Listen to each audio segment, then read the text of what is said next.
जितने भी ऑर्बिट्स हैं, जितने भी इस ब्रह्मांड में वस्तुएं हैं, ये सारी गतिमान है और इनकी जो गति है ये वेल मैनेज्ड है। हर वस्तु गति कर रही है, इलेक्ट्रॉन, प्रोटॉन, न्यूट्रॉन से लेकर छोटी से छोटे कणों से लेकर बड़े से बड़े ब्रह्मांड के तत्व इस ब्रह्मांड में विशिष्ट रूप से गति कर रहे हैं। इतनी सटीक गति है, इतनी सटीक गति है कि साइंटिस्ट तक दांतों के नीचे उंगलियां चबा लेते हैं कि भाई इतना सटीक विश्लेषण कैसे कोई कर सकता है, ब्रह्मांड को इतनी सटीकता से कोई कैसे चला सकता है। तो याद रखना, मैनेजमेंट का एक रूल है, अगर कोई भी वस्तु मैनेज्ड है तो समझ लो उसके पीछे कोई ना कोई मैनेजर है जो काम कर रहा है। बिना मैनेजर के चीजें मैनेज नहीं हो सकती, अपने आप ही मिसमैनेज्ड होती चली जाती हैं। और ये जो मैनेजमेंट है यूनिवर्स का, ये केवल आकाश में ही नहीं, ये हर एक चीज में दिखाई देता है। अगर आप अपनी ह्यूमन बॉडी को देखें तो इस ह्यूमन बॉडी के भीतर जितने भी ऑर्गन्स हैं ये सभी साइंटिफिकली काम कर रहे हैं। शरीर, हमारा पूरा शरीर जितने भी कार्य कर रहा है, चाहे वो केमिकल बेस्ड हो, चाहे वो मैकेनिकल बेस्ड हो, ये सभी प्योरली साइंस है। सारा शरीर साइंस के अकॉर्डिंग कार्य कर रहा है। और इस मैनेजमेंट को देखते हुए मैं ये सिद्ध कर रहा हूं कि इस मैनेजमेंट का कोई ना कोई तो मैनेजर है। ब्रह्मांड में कोई वस्तु ऐसी है ही नहीं जो वेल मैनेज्ड ना हो। इलेक्ट्रॉन, प्रोटॉन, न्यूट्रॉन से लेकर लो बैटरी प्लीज चार्ज व्यवस्थित रूप से कार्य कर रही है। और इन सभी वस्तुओं को जिसने भी मैनेज किया है, जिसने भी बनाया है, उसी को हम संस्कृत में, सनातन संस्कृति में उसी को ही परमात्मा कहते हैं। एग्री और डिसएग्री, सहमत कि असहमत, क्या लगता है? एग्री। सहमत। बस वही परमात्मा है, कोई अन्य खास कोई वस्तु नहीं है। जिसने भी ब्रह्मांड को वेल मैनेज्ड तरीके से बनाया, बस वही परमात्मा है। अब इस परमात्मा ने, या जो भी वो शक्ति, आप उसे ईश्वर कहो, परमात्मा कहो, या फिर एक एनर्जी कहो, या फिर कुछ भी कह लो, मैं नाम पर नहीं जाऊंगा फिलहाल, आप उसे कुछ भी कह सकते हो। ये जो लो बैटरी प्लीज चार्ज ब्रह्मांड में, ये इस ब्रह्मांड को इस मैनेजमेंट के साथ कैसे चला रही है, तो जानते हो, इसके लिए हमारे शास्त्र कहते हैं, हमारे ऋषि कहते हैं, एक्शन और रिएक्शन का एक रूल है। क्रिया प्रतिक्रिया, कर्म फल का सिद्धांत है, जिसके कारण ब्रह्मांड सटीकता से कार्य कर रहा है। इस ब्रह्मांड में जो भी कर्म होता है उसका एक परिणाम जरूर उत्पन्न होता है। हर एक्शन की एक रिएक्शन होती है, हर कर्म का एक फल होता है, हर क्रिया की एक प्रतिक्रिया होती है। और ब्रह्मांड में जितने भी कार्य चल रहे हैं ये तीन तरह के हैं। पूरे ब्रह्मांड में जितने भी कर्म हो रहे हैं, जितनी भी क्रियाएं हो रही हैं, ये तीन तरह की क्रियाएं हैं। और परमात्मा ने इस ब्रह्मांड को इन तीन तरह की क्रियाओं में बांधा हुआ है। पूरा ब्रह्मांड तीन तरह के कर्मों को करता हुआ संचालित हो रहा है परमात्मा के द्वारा। अब ये कौन कौन से कर्म है इसे समझ लेते हैं। इनका सीधा संबंध हमारे जीवन से है। पहला कर्म, आप कोई भी ऐसा कर्म कर रहे हो जिसका रिएक्शन आपको तुरंत मिल जाए, क्योंकि ये साइंस कहती है हर एक्शन का एक रिएक्शन होता है। अब कभी कभी वो तुरंत मिल जाता है, कभी कभी कुछ देरी से मिल जाता है। जैसे फॉर एग्जांपल मैं आपको बता दूं समझाने की दृष्टि से, अगर कोई अगर किसी ताकतवर व्यक्ति को थप्पड़ मारे तो उसका जो रिएक्शन है कितनी देर में मिल जाएगा? लगभग आप एक ताकतवर व्यक्ति को थप्पड़ मार दें, वो उसका रिएक्शन तुरंत आपको दे देगा। तो जिन कर्मों का फल आपको तुरंत मिल जाता है उसे हमारी संस्कृति में ऋषियों ने कहा क्रियामान कर्म, त्वरित कर्म, तुरंत मिल गया उनका फल आपको। तो ये स्टोर नहीं होता, इनका रिजल्ट ये तुरंत आपको मिल जाता है। अब दूसरी तरह के कर्म क्या होते हैं, आपने कोई कर्म किया और उसका परिणाम संचित हो गया, कहीं ब्रह्मांड में स्टोर हो गया, समय के साथ कहीं स्टोर हो गया और एक समय के बाद आपको मिलेगा। फॉर एग्जाम्पल, आपने एक कमजोर बालक को थप्पड़ मार दिया, सोचिए एक छोटा सा बालक, और आपने घुमाकर उसे थप्पड़ मार दिया, आप क्या सोचते हैं इसका परिणाम आपको नहीं मिलेगा? मिलेगा, क्योंकि वो छोटा सा बालक है, नन्हा सा बालक है, वो तुरंत आपको परिणाम नहीं दे सकता। तो वो क्या करेगा? इसका परिणाम देने के लिए प्रतीक्षा करेगा समय की। और कब देगा? जब वो आपसे भी अधिक शक्तिशाली हो जाएगा। एग्री और डिसएग्री? सहमत। तो कोई भी कर्म जो ब्रह्मांड में संचित हो रहा है उसे संचित कर्म कहते हैं। जैसे आप एग्जाम की तैयारी करते हैं, एग्जाम दे देते हैं, पर रिजल्ट तुरंत नहीं आता, 6 महीने बाद आता है, 3 महीने बाद आता है। तो ब्रह्मांड में वह कर्म का परिणाम सुरक्षित हो गया, कुछ समय बाद मिलेगा। दूसरे तरह का कर्म हो गया संचित। अब तीसरी तरह का कर्म क्या होता है? तो याद रखना, कुछ परिणाम ब्रह्मांड में कुछ लंबे समय के लिए संचित हो जाते हैं, और इतने लंबे समय के लिए संचित हो जाते हैं कि इतनी लंबी आपकी आयु नहीं होती। कर्म आप ही ने किया है, कर्म आप ही ने किया है, परंतु उसका परिणाम ब्रह्मांड में इतने लंबे समय के लिए संचित हो गया कि इतनी आपकी आयु नहीं है। अच्छा मुझे बताइए, किए हुए कर्म का परिणाम मिलेगा कि नहीं मिलेगा? साइंस कहती है every action has an equal and opposite reaction. हर कर्म का पूरा पूरा फल मिलता है। शास्त्र भी कहते हैं, साइंस भी कहती है। तो जो कर्म आपने किया है और आप मर चुके हो, पर परिणाम तो आप ही को मिलेगा, किसी और को मिलेगा नहीं। तो कब मिलेगा? इस जन्म में तो नहीं मिलेगा, तो फिर कब मिलेगा? कब मिलेगा? जन्मों में, अगले जन्म में मिलेगा। अगले जन्म में भी जब भी आपका जन्म होगा तभी मिलेगा। तो इसे कहते हैं प्रारब्ध। अब ये प्रारब्ध का कॉन्सेप्ट न तो ईसाइयों में है, न मुसलमानों में है, न नास्तिकों में है, न वामपंथियों में है। तो इसका मतलब ये अधूरी साइंस पढ़ते हैं। एक्शन रिएक्शन का ज्ञान इन्हें अधूरा है। केवल सनातन धर्म ही जानता है एक्शन और रिएक्शन, कर्म फल का सिद्धांत सही सही कार्य कैसे करता है। 3 तरह के कर्मों के द्वारा परमात्मा ने इस ब्रह्मांड को चलाया है, गतिमान बनाया है। तो परमात्मा 3 तरह के कार्यों द्वारा, 3 तरह के कर्मों के द्वारा इस ब्रह्मांड को संचालित करके रखता है, संचालित बना के रखता है। एग्री और डिसएग्री?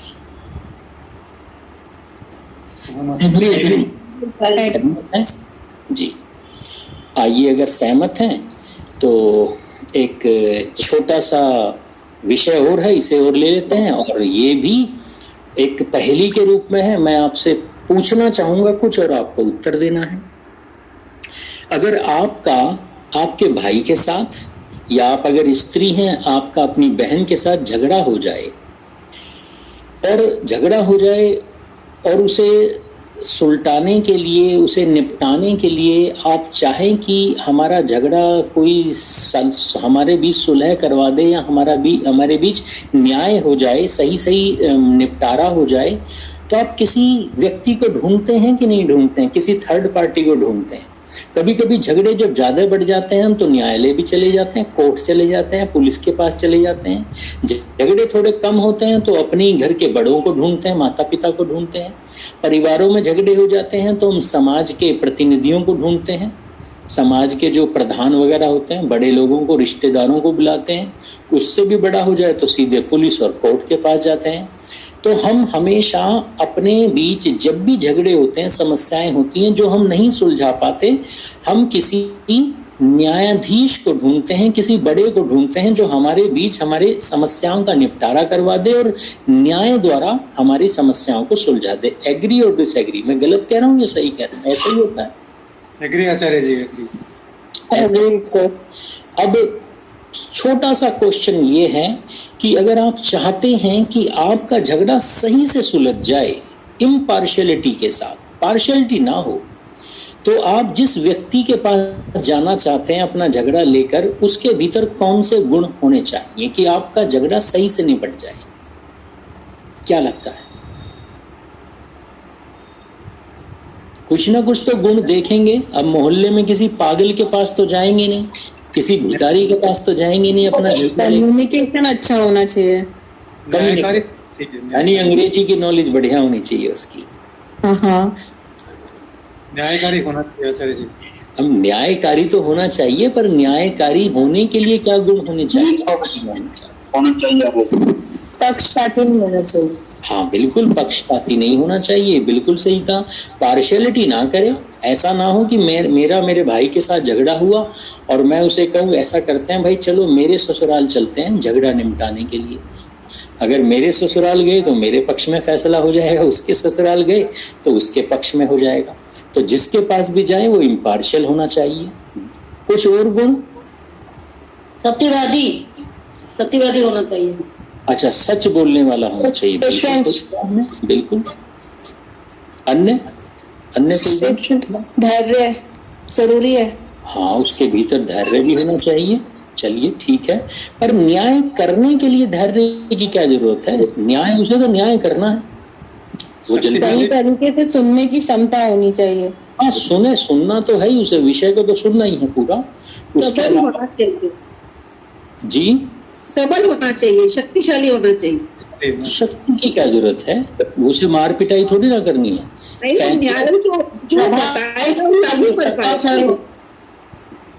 अच्छा, विषय की नॉलेज होनी चाहिए कि नहीं होनी चाहिए? होनी चाहिए। यानी कि नॉलेजेबल भी होना चाहिए। विषय की नॉलेज तो होगी तभी तो न्याय कर पाएगा, और न्याय करते कैसे हैं ये भी उसे पता होना चाहिए। रिलेशनशिप को समझने वाला। हाँ, यानी कि नॉलेज तो होनी चाहिए, माइंडफुल होना चाहिए, विषय की, टॉपिक की, सब्जेक्ट की प्रॉपर नॉलेज उसे होनी चाहिए, इम्पार्शियल होना चाहिए। इम्पार्शियल है तो सत्यवादी और इम्पार्शियलिटी लगभग एक जैसी होती है, बिल्कुल सही कहा। अच्छा, पेशेंस होना चाहिए सुनने के सलाह लिए। उसी से लेनी चाहिए जिसको उसकी नॉलेज हो।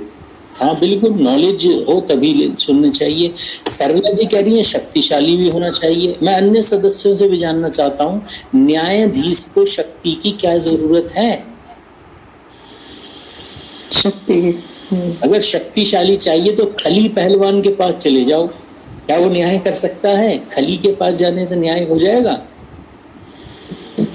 नहीं तो सके जी, अन्य लोगों को अवसर दिया है मैंने, आप बोल चुकी हैं, अन्यों को अवसर दीजिए। तो क्या लगता है, सरला जी सही कह रही हैं या गलत कह रही हैं? प्रभु जी, यदि शक्तिशाली नहीं होगा तो हो सकता है उससे जो है सो मतलब जो दुराचारी हो वो सही न्याय को भी न माने, लेकिन न्यायकर्ता के पास शक्ति होगा तो उसके डर से वो मानेगा। अब आप कह रहे हैं कुछ सदस्य कि भाई शक्ति की क्या जरूरत है। अच्छा मुझे बताओ, अगर शक्ति की जरूरत नहीं होती तो न्यायालय में, कोर्ट के भीतर पुलिस क्यों होती? पुलिस की जरूरत क्या है? बस एक मजिस्ट्रेट बैठा रहता काले कपड़े पहन के, पर वहाँ पुलिस भी होती है, कांस्टेबल भी होते हैं, और कभी कभी तो अर्धसैनिक बल भी होते हैं, क्योंकि न्याय करने के लिए बल की भी जरूरत होती है। अगर न्यायाधीश ने एक न्याय सुना दिया और अपराधी ने ये कह दिया कि मैं तो नहीं मानूंगा, तो बल पूर्वक न्याय को जबरदस्ती स्थापना की जाती है। ये न्यायाधीश का गुण है। तो इसलिए शास्त्र कहते हैं न्यायाधीश के भीतर कम से कम, कविता जी म्यूट रखिए, सभी सदस्य म्यूट रखेंगे विषय के बीच में, तो न्यायाधीश के भीतर कम से कम 3 गुण तो होने चाहिए। पहला, वह बुद्धिमान होना चाहिए, नॉलेजेबल, बुद्धिमान। दूसरा, उसके भीतर ईमानदारी होनी चाहिए, अर्थात वह इम्पार्शियल होना चाहिए, सत्यवादी होना चाहिए, धैर्यवान होना चाहिए। तो उसके भीतर क्या होना चाहिए गुण? कुल मिलाकर कहूं तो उसके भीतर इम्पार्शियलिटी होनी चाहिए, उसके भीतर स्वार्थ नहीं होना चाहिए, निस्वार्थी होना चाहिए, उसके भीतर ज्ञान होना चाहिए, नॉलेज होनी चाहिए, और तीसरा गुण उसके भीतर बल होना चाहिए। एग्री और डिसएग्री? Agreed sir. सहमत हैं? पलट मत जाना बात से अपनी बात में। प्रभु जी एग्री। सहमत हैं सभी? परमात्मा को जो मानता है, मैंने अभी ये भी सिद्ध किया है, ईश्वर है, एक शक्ति है जो ब्रह्मांड को चला रही है। तो जो ऐसी शक्ति को मानते हैं, ये बात उसी के लिए हो रही है। मैं आपसे जानना चाहता हूं, जिस शक्ति ने इस ब्रह्मांड को गतिमान बना कर रखा है, क्या वह शक्तिशाली है कि नहीं है? शक्ति है। अच्छा, ब्रह्मांड को बनाने के लिए, ब्रह्मांड का संचालन करने के लिए कितनी बुद्धि की आवश्यकता होगी, कितनी नॉलेज की आवश्यकता होगी। आज तक साइंटिस्ट बड़े बड़े विज्ञान के सिद्धांत खोज रहे हैं और उसने बना दिए। कब बना दिए? सृष्टि के आरंभ में समस्त विज्ञान के सिद्धांत बना दिए इस परमपिता परमात्मा ने। हम मनुष्य आज तक उन विज्ञान के सिद्धांतों को खोज रहे हैं, जान रहे हैं, समझ रहे हैं, और परमात्मा ने तो सृष्टि के आरंभ में समस्त विज्ञान के सिद्धांत बना दिए। सारे ब्रह्मांड का निर्माण विज्ञान के सिद्धांतों से कर दिया। तो बुद्धि में परम पिता परमात्मा सबसे अधिक है। इससे अधिक बुद्धिमान, इससे अधिक इंटेलिजेंट, इससे अधिक वाइज इस पूरे ब्रह्मांड में कोई भी नहीं। एग्री और डिसएग्री? सर। अच्छा, मुझे बताओ, इस परमात्मा के पास बल सबसे अधिक, इसके पास बुद्धि सबसे अधिक, क्या ऐसी शक्ति जिसके पास बल सबसे अधिक है, जिसके पास बुद्धि सबसे अधिक है, क्या ऐसी शक्ति को, ऐसे परमात्मा को मुझसे और आपसे कुछ चाहिए? क्या कुछ चाहिए हमसे? भक्ति चाहिए। अच्छा, भक्ति चाहिए उसे हमसे? वो चाहता है कि हम हाथ जोड़ कर डरते रहें, उससे चाहिए उसे? वो बल में सबसे अधिक है, वो विद्या में सबसे अधिक है। अरे उसे हमसे कुछ भी नहीं चाहिए, इतना शक्तिशाली है वो। जैसे मेरे सामने एक चींटी, क्या मैं चाहता हूँ चींटी मुझे नमस्ते करे, चींटी मुझसे डर के रहे? मुझे नहीं चाहिए चींटी से बैक्टीरिया, वायरस, जो मुझसे कम शक्तिशाली हैं और इतने कम शक्तिशाली जिसकी कल्पना भी नहीं की जा सकती, मुझे उनसे कुछ भी नहीं चाहिए। इसी तरह परमपिता परमात्मा जो इस ब्रह्मांड का सबसे अधिक शक्तिशाली तत्व है, जो सबसे बुद्धिमान तत्व है, उसे हम मनुष्यों से क्या चाहिए? मुझसे ही नहीं, किसी से भी उसे कुछ नहीं चाहिए। इसलिए ऋषियों ने शास्त्रों में कहा कि वह परमात्मा पूर्ण रूप से निस्वार्थी है, उसे किसी भी मनुष्य से कुछ नहीं चाहिए, वह निस्वार्थ है परमात्मा। तो परमात्मा स्वार्थ की पराकाष्ठा में जी रहा है, परमात्मा बल की पराकाष्ठा में जी रहा है, और परमात्मा विद्या और ज्ञान की पराकाष्ठा में जी रहा है। और ये तीनों गुण जिसके भीतर होते हैं वह न्याय करता है। न्याय करने के लिए तीनों गुण होने चाहिए। तो मैं आपसे जानना चाहता हूँ, इस ब्रह्मांड में सबसे अधिक न्यायवादी शक्ति कौन है, जो सबसे अधिक न्याय करती है? कौन है वह लॉजिकली? परमपिता परमेश्वर। तो याद रखना, मैंने यहाँ तर्क से, लॉजिक से सिद्ध किया है कि इस ब्रह्मांड में कोई सबसे सटीक न्याय करता है तो सिर्फ परमात्मा। क्योंकि न्याय करने के लिए जो कम से कम 3 गुण चाहिए वह परमात्मा के भीतर अनंत हैं, अनंत। इसलिए परमात्मा का न्याय अनंत, और परमात्मा ही एक ऐसी शक्ति है इस ब्रह्मांड में जो कभी किसी के साथ अन्याय नहीं करती। एग्री और डिसएग्री? एग्री। सच में एग्री है? एग्री। पर मुझे तो लगता है हमारे साथ तो परमात्मा ने बहुत अन्याय किया है, क्या नहीं लगता? कितने सदस्य ऐसे हैं जिन्हें लगता है हाँ परमात्मा अच्छा तो है, पर मेरे साथ उसने न्याय नहीं किया? कितने हैं ऐसे सदस्य? पता है हम ऐसा क्यों कहते हैं? क्योंकि गुरुकुलीय शिक्षा समाप्त हो गई, लॉजिक समाप्त हो गए, तो हम अपने दुखों के लिए परमात्मा को भी गाली देने से पीछे नहीं हटते, परमात्मा को भी बुरा भला कह देते हैं। पर सच्चाई क्या है? लॉजिक से मैंने सिद्ध किया है, परमात्मा करता है तो सिर्फ न्याय करता है, परमात्मा कभी अन्याय नहीं करता। परंतु हम मुसलमानों के गुलाम रहे, ईसाइयों के गुलाम रहे, और उनकी गुलामी में सीख लिया ईश्वर के घर देर है पर अंधेर नहीं। अच्छा मुझे बताओ, justice delayed is justice denied, सही कह रहा हूं या गलत कह रहा हूं? अगर न्याय मिलने में देरी हो रही है तो ये भी एक अन्याय है कि नहीं है? सही। तो अब लॉजिकली फिर से पूछता हूं, क्या परमात्मा के घर देर है या अंधेर है, या इनमें से कुछ भी नहीं? कुछ भी नहीं, कुछ भी नहीं, कुछ भी नहीं। परमात्मा करेगा तो न्याय करेगा, परमात्मा अन्याय कर ही नहीं सकता। इसलिए हमारे जीवन में अगर हमें लग रहा है कोई दुख है, कोई अन्याय हो गया है, तो वो किसी और के कारण हो रहा है, परमात्मा के कारण हमारे जीवन में कोई अन्याय हो ही नहीं सकता। एग्री और डिसएग्री? ये बिंदु क्लियर करना इसलिए जरूरी था क्योंकि अगला बिंदु इसी पर आधारित है। तो आइए, आपने स्वीकार किया कि परमात्मा की सत्ता है और परमपिता परमात्मा हमारे साथ कभी अन्याय नहीं करता, वह न्याय ही करता है।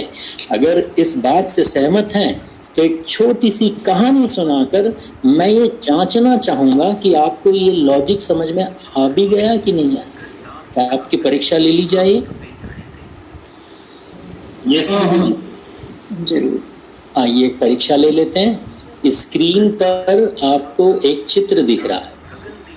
अब इस चित्र में सारी कहानी छुपी हुई है, इसे समझ लेते हैं। एक मनुष्य है आपके हमारे जैसा, सीधा साधा है, ईमानदार है, निष्ठावान है, सत्यवादी है, भोला है और बड़ी मेहनत करता है। और मेहनत करने के बाद फैक्ट्री किसी कारखाने में काम करता है और रात्रि को जब अपने घर जा रहा था, रूल्स को फॉलो करते हुए पैदल पैदल सड़क के किनारे किनारे चलता हुआ जा रहा था। रेड लाइट आती थी तो रुक जाता था, ग्रीन आती थी तो चल देता था। देखकर समझदारी से सारे कार्य करता है। परंतु ऐसे व्यक्ति को पीछे से एक कार आ रही थी जिसमें एक व्यक्ति ने शराब पी हुई थी, नशे में धुत था, किसी बिगड़ैल बाप का, किसी बड़े बाप का बिगड़ैल बेटा था। उसने नशे में इधर नहीं देखा, उधर नहीं देखा और इस सीधे सारे व्यक्ति को उड़ा दिया। और जब उड़ा दिया, और ये सड़क ना पूरी तरह से सुनसान थी, कोई सीसीटीवी नहीं था, दूर दूर तक कोई मनुष्य दिखाई नहीं दे रहा था। इसने अपनी कार में से उतर के उस व्यक्ति को देखा और उसने देखा ये व्यक्ति अंतिम सांसें ले रहा है। अगर ये उसे हॉस्पिटल पहुंचा देता तो शायद ये बच सकता था, पर इसने ये देखा कि आसपास कोई है नहीं, क्यों मैं पछड़ों में फंसूं, और ये अपनी कार में बैठा और तेज गति से इसने कार दौड़ा दी। और जैसे ही कुछ किलोमीटर आगे गया, 10-12 किलोमीटर आगे गया, घबराया हुआ तो था ही, पुलिस से बच चुका था क्योंकि इसे किसी ने देखा ही नहीं था कुछ करते हुए। तो ये तो पक्का था कि ये व्यक्ति कभी पकड़ा जाने वाला नहीं था, क्योंकि सुनसान सड़क थी, कोई था ही नहीं जानती कि ये इस व्यक्ति को किसने उड़ाया। मन ही मन खुश भी था कि चलो बच गए, बाल बाल बच गए। परंतु जैसे ही कुछ आगे गए, जैसे इसने उस व्यक्ति को अपनी कार से उड़ाया था, ठीक ऐसे ही एक ट्रक ने इसे उड़ा दिया और ये व्यक्ति भी वहीं ज्यों का त्यों मर गया। तो मैं जानना चाहता हूँ, इस मासूम से व्यक्ति के साथ जो किया इस कार वाले ने, अब हम मनुष्य तो इसे दंड दे नहीं सकते थे क्योंकि सबूत नहीं था, पर मुझे ऐसा लगता है कि परमात्मा ने यहाँ ट्रक वाले से इसे एक्सीडेंट करवा कर परमात्मा ने अपना न्याय कर दिया। सही कह रहा हूँ या गलत कह रहा हूँ? गलत। Low battery, please charge. गलत? गलत कैसे? मुझे तो लगता है परमात्मा ने न्याय किया है यहाँ पर। अन्य सदस्य क्या मानते हैं? कुछ कह रहे हैं गलत है, कुछ तो होंगे जो मानते हैं सही है। आप अपने पक्ष रखिए, वरना तो वो जीत जाएंगे जो कह रहे हैं गलत है। ये क्रिया मान कर्म है सर। हाँ, पर परमात्मा तो न्याय करता है ना हमेशा, तो मुझे तो लगता है यहाँ परमात्मा ने न्याय किया है। अच्छा, कितने सदस्य हैं जो कंफ्यूजन में है कि समझ नहीं आ रहा न्याय किया या अन्याय किया? जैसी करनी वैसी भरनी, जो जैसा करता है वैसा फल पाता है। परमात्मा उसको ऐसा फल देते हैं, उसका परिणाम उसको मिला है, मैं उसको मानता हूँ। हाँ, तो आप भी मानते हैं मेहता जी कि यहाँ पर परमात्मा ने ट्रक वाले को भेजकर उसका एक्सीडेंट करवा दिया और न्याय कर दिया। जी, अन्य सदस्य जो मेहता जी की बात से सहमत हैं? भगवान हमने होते आपकी बात समझ नहीं आई। अन्य कोई सदस्य? दोनों के कर्म थे, परमात्मा ने। जी, इसके अलावा कोई और विचार किसी सदस्य के मन में? परमात्मा ने न्याय किया, अन्याय किया, क्या लगता है? गुरुजी, परमात्मा ने, हेलो जी जी, गुरुजी, परमात्मा कैसे जरूरी नहीं है कि हर एक बार उसका किया अगले जन्म में। Low battery. Please charge. ये कदम यहाँ होते हैं, जैसे वो बना या उसके हाथ से कृत्य हुआ तो उसका जो न्याय है ट्रक वाले का वो भी शायद पहले ही लिखा गया था कि ये अगर ऐसे गलत करेगा या उसको नहीं देखेगा तो आगे जाके कुछ सेकंडों में इसका ऐसे एक्सीडेंट हो जाएगा। या आइए विचार कर लेते हैं। सभी लोगों ने अपने अपने विचार दिए, परंतु यहाँ तो सुनी सुनाई बातों पर हम ध्यान नहीं देते। यहाँ तो हर चीज लॉजिक से, तर्क से आगे बढ़ती है। तो शास्त्र क्या कहते हैं, ये परमात्मा का न्याय है कि नहीं है, क्या कहते हैं, इस पर समझ लेते हैं। उससे पहले एक छोटा सा प्रश्न मैं पूछता हूं, अगर किसी अपराधी को हमारे न्यायाधीश, न्यायालय सजा देता है, जब न्यायाधीश किसी अपराधी को, किसी आतंकवादी को सजा देता है, तो मैं आपसे पूछना चाहता हूं, जब हमने अफजल गुरु को फांसी दी या इसी तरह कसाब को जब हमने फांसी दी, तो कसाब को पकड़ने वाले व्यक्ति को, कसाब की मुखबरी करने वाले व्यक्ति को न्यायालय तक लाकर न्यायालय में खड़ा करने वाले व्यक्ति को और न्यायाधीश को हमारे समाज ने पुरस्कृत किया कि नहीं? उन्हें हमने अवार्ड्स दिए, प्राइजेस दिए कि नहीं? हमने उन्हें अप्रिशिएट किया कि नहीं? किया। क्यों किया? क्योंकि ये न्याय का नियम है। जो व्यक्ति न्याय की स्थापना में सहयोगी बनता है, हम उसे दंड नहीं देते, हम उसे अप्रिशिएट करते हैं, हम उसे इनाम देते हैं, पारितोषिक देते हैं, क्योंकि न्याय करना एक अच्छी बात है। और जो भी व्यक्ति न्याय व्यवस्था में सहायक बनता है उसे हमेशा इनाम मिलता है, उसे कभी दंड नहीं मिलता। अब यहाँ पर विचार कीजिए, अगर परमात्मा ने इस ट्रक वाले को निर्धारित किया है, न्याय स्थापना के लिए इसे निमित्त बनाया है, इसे माध्यम बनाया है, तो ट्रक वाले को इनाम मिलना चाहिए कि दंड मिलना चाहिए? इस हिसाब से तो इनाम मिलना चाहिए। तो सच बताओ, जो ट्रक वाले लोगों को उड़ा देते हैं, क्या उन्हें नॉर्मली समाज में दंड मिलता है या इनाम मिलता है? दंड मिलता है। दंड मिलता है। दंड मिलता है। इससे ये पता चलता है कि एक सामान्य समाज की बात करें, हम अपने भारतीय समाज की बात करें, तो सामान्य समाज में भी जब कोई व्यक्ति न्याय व्यवस्था में सहायक होता है, मैं ही अगर किसी पुलिस वाले को ये बता दूं कि बगल वाले घर में चोर घुसे हुए हैं, तो मुझे भी अप्रिशिएशन मिल जाएगा, मेरा नाम भी अखबार में आ जाएगा। सामान्य समाज भी इस लॉजिक से कार्य करता है। और यहाँ तो हम बात कर रहे हैं, उस परम पिता परमात्मा की बात कर रहे हैं, जिसने पूरे ब्रह्मांड का संविधान बनाया हुआ है। और जब कोई व्यक्ति उस परमात्मा के कार्य में सहायता करता है, तो उसे तो कभी संसार का कोई व्यक्ति दंड दे ही नहीं सकता, क्योंकि वह तो सर्वशक्तिमान परमात्मा है। और अगर कोई ये मानता है कि ये ट्रक वाले ने परमात्मा की न्याय व्यवस्था में सहायता की है, निमित्त बना है, माध्यम बना है, तो इसे तो कभी संसार का कोई व्यक्ति दंड दे ही नहीं सकता।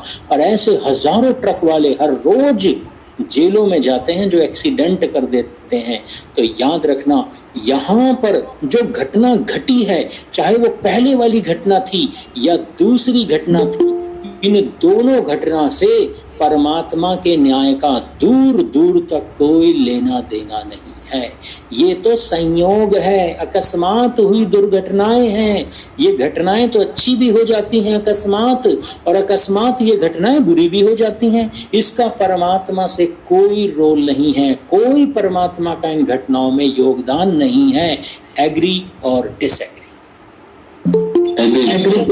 एग्री। अब प्रश्न ये है, अगर सहमत हैं तो प्रश्न ये है कि परमात्मा फिर न्याय करता कैसे है?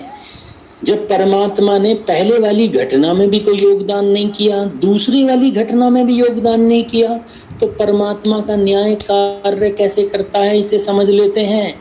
क्योंकि गुरुकुलीय शिक्षा छिन्न भिन्न होने से बाबाओं ने हमें यही सिखा दिया, बेटा ये सब परमात्मा कर रहा है, परमात्मा की मर्जी के बिना तो पत्ता भी नहीं हिलता। ऐसा लगता है जैसे परमात्मा ही पेड़ों को हिला हिला कर पत्ते गिराता है। ये सब बाबाओं की बताई हुई झूठी बातें हैं।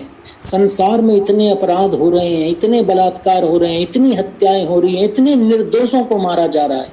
क्या ये सब परमात्मा कर रहा है? नहीं, ये परमात्मा। और बाबाओं ने हमें यही सिखा दिया कि जो कुछ हो रहा है सब परमात्मा की मर्जी से हो रहा है। तो आइए परमात्मा कार्य कैसे करता है, परमात्मा न्याय कैसे करता है, इसे समझ लेते हैं। तो ठीक परमात्मा ऐसे कार्य करता है जैसे एक एग्जामिनर एक स्टूडेंट को एग्जाम प्रश्न पत्र देता है और एक आंसर शीट देता है कि लो, ये 3 घंटे का एग्जाम है, इस एग्जाम को करो, जो भी मैंने तुम्हें पढ़ाया है, बताया है, सीखा है, जो तुमने इस आंसर शीट में भर दो। मैं आपसे पूछता हूँ, जब एक विद्यार्थी अपनी आंसर शीट भर रहा होता है, क्या उस समय उसका टीचर उसे किसी तरह की सहायता करता है या आंसर देने से रोकता है, या उसे उसका कार्य करने के लिए पूरी तरह से स्वतंत्रता देता है कि नहीं देता? स्वतंत्रता देता है। स्वतंत्रता देते हैं। तो याद रखना, हमारे शास्त्र कहते हैं, हमारे ऋषि कहते हैं, परमात्मा ऐसे ही कर्म करता है। परमात्मा ने हमें जो मनुष्य का ये चोला दिया है 100 साल के लिए, लगभग 100 साल के लिए, मनुष्य को चोला देने के बाद, हमारी आत्मा को यह शरीर देने के बाद, परमात्मा कहता है कि बेटा अब 100 साल तक मैं तुझे डिस्टर्ब नहीं करूंगा। तू अपने 100 साल के परीक्षा पत्र में, 100 साल के जीवन में चाहे पुण्य कर, चाहे पाप कर, चाहे देशभक्ति दिखा, चाहे देशद्रोह कर, चाहे धर्म को मिटा दे, चाहे धर्म की रक्षा कर, मैं डिस्टर्ब नहीं करूंगा। तेरा जीवन पूरी तरह से स्वतंत्र है। मैंने तुझे गुलाम बनाकर नहीं रखा, मैंने तुझे बेड़ियों में नहीं जकड़ा, तुझे ये शरीर दिया है और उस शरीर से कर्म करने की स्वतंत्रता दी है। तू जैसा कर्म करेगा करता जा, मैं तेरे किसी कार्य में कोई व्यवधान नहीं डालूंगा। हाँ, बस इतना याद रखना, जिस समय तेरा एग्जाम ओवर हो जाएगा, परीक्षा समाप्त हो जाएगी, उस परीक्षा पत्र को जांचने के बाद न्याय करूंगा।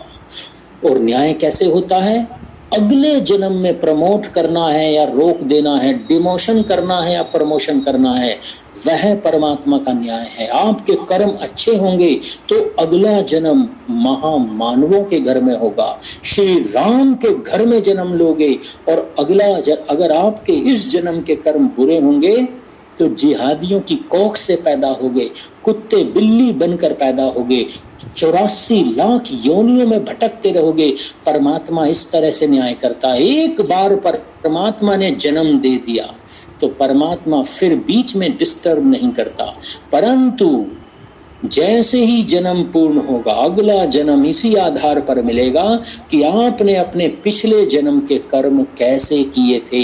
मेरे इस जन्म में मेरे साथ चाहे कोई अच्छी घटना घट जाए या मेरे साथ कोई बुरी घटना घट जाए, परमात्मा का उस घटना में कोई रोल नहीं। अगर रोल है तो मेरा अपना, मेरे समाज का, मेरे परिवार का, मेरे राष्ट्र का, मेरी कायरता का, मेरी अकर्मण्यता का। अगर दुखद घटनाएं घट रही हैं तो समझ लीजिए मैं ही अकर्मण्य हो रहा हूं, और अच्छी घटनाएं घट रही हैं तो मैं ही अपनी विजय के लिए पुरुषार्थ कर रहा हूं। परमात्मा का मेरे जीवन में घटने वाली किसी भी घटना से दूर दूर तक कोई लेना देना नहीं है। परमात्मा सिर्फ इस जन्म को पूरा होने के बाद अगला शरीर हमें देता है। एग्री और डिसएग्री? समझ में आया सिद्धांत? परमात्मा इस तरह से न्याय करता है। अगर सहमत हैं तो आगे बढ़ूं। अब धीरे धीरे अपने मुख्य विषय की तरफ आ रहा हूं। अब तक जो बताया समझ में आ गया जी? अगर समझ में आ गया है तो एक छोटे से प्रश्न का और उत्तर मुझे दे दीजिए। संसार में बुरी और अच्छी आत्माएं होती हैं या नहीं होती? या ये सिर्फ अंधविश्वास है कि बुरी आत्माएं हैं, अच्छी आत्माएं हैं? क्योंकि कुछ लोग कहते हैं बुरी और अच्छी नहीं होती, सभी आत्माएं एक जैसी ही होती हैं, आत्मा बुरी और अच्छी नहीं होती। या फिर कुछ लोग कहते हैं नहीं भाई, अच्छी भी होती हैं, बुरी भी होती हैं। तो आपको क्या लगता है, आत्माएं अच्छी और बुरी होती हैं या नहीं होती, या एक जैसी होती?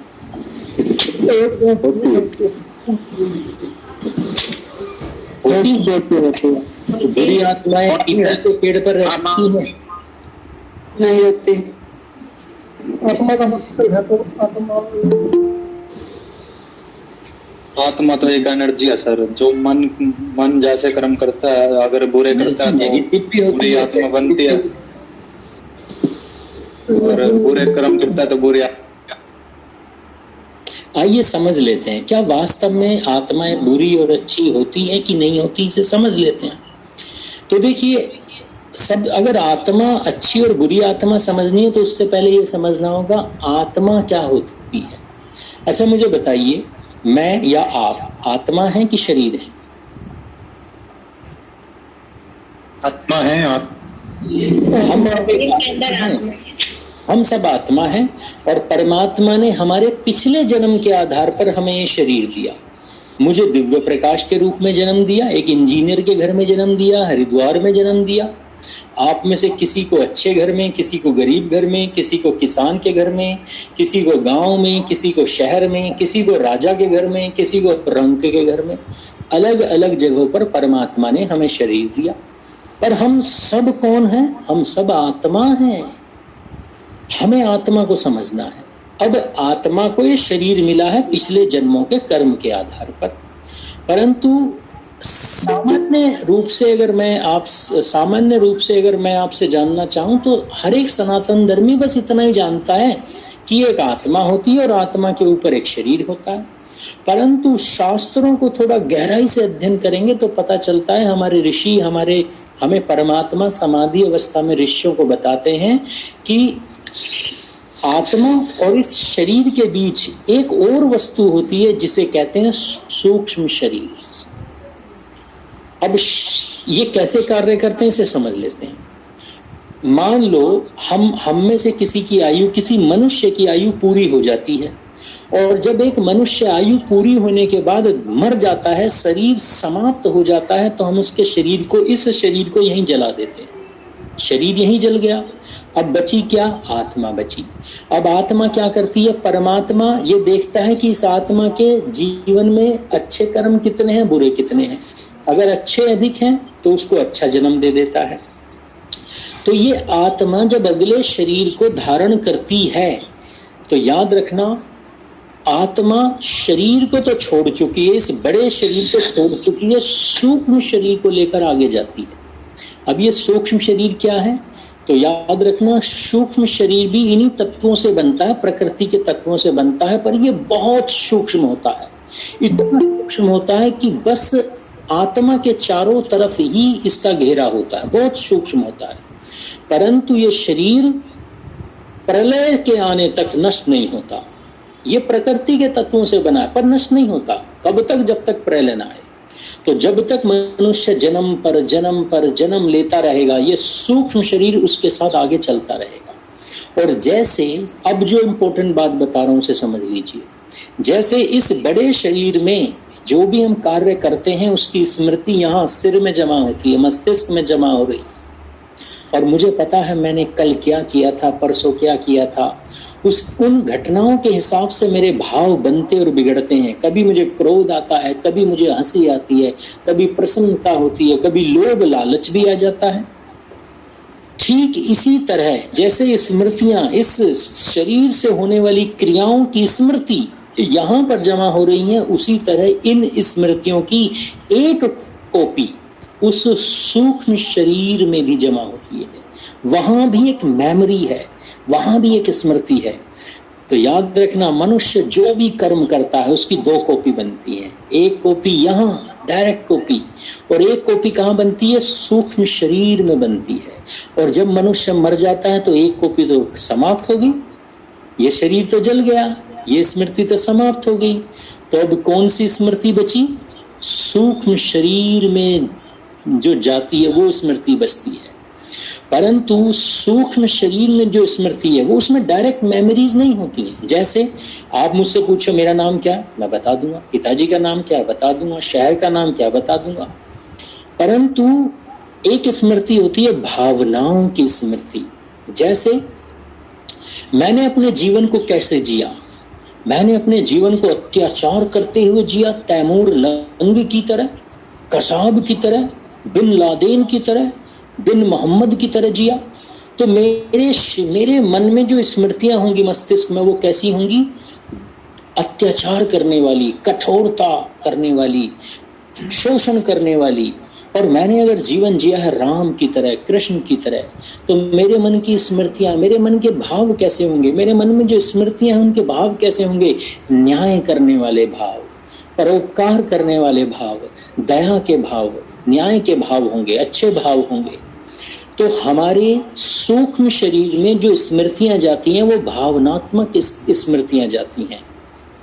और जब एक बालक, एक यही आत्मा जब अगले शरीर में बालक के रूप में जन्म लेती है, तो हम में से बहुत सारे लोग ऐसा, हम में से बहुत सारे सज्जनों ने ऑब्जर्व किया होगा कि कुछ बालक जब जन्म लेते हैं तो ये जन्म से ही प्रेम पूर्ण होते हैं, कुछ बालक जन्म से ही क्रोधी होते हैं, कुछ जन्म से आर्टिस्ट होते हैं, कुछ बालक जन्म से ही ऐसे होते हैं कि इन्हें कुछ मेरे परिचित है, उनका जो बालक है उसे अंग्रेजी सिखा दो, बिल्कुल नहीं आएगी अंग्रेजी उसकी समझ में, अंग्रेजी से डर लगता है, पर उसे पूरी गीता रटी हुई है, वेद मंत्र रटे हुए हैं, वो कहता है संस्कृत से प्रेम, बस संस्कृत में कुछ भी सिखा दो सब कुछ सीख लूंगा, अंग्रेजी से नफरत है। तो ये कहाँ से बनी स्मृतियां?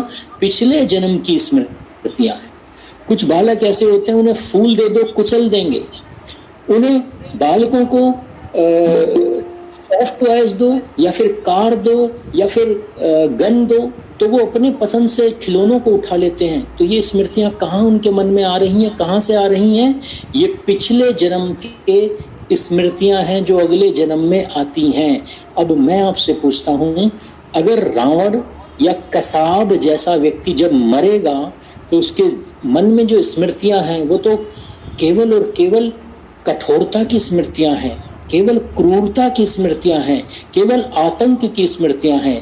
तो ऐसा बालक जिस घर में जन्म लेगा, उस घर में जन्म लेते ही उसकी जो भावनाएं होंगी, क्या वो भावनाएं पॉजिटिव होंगी कि नेगेटिव?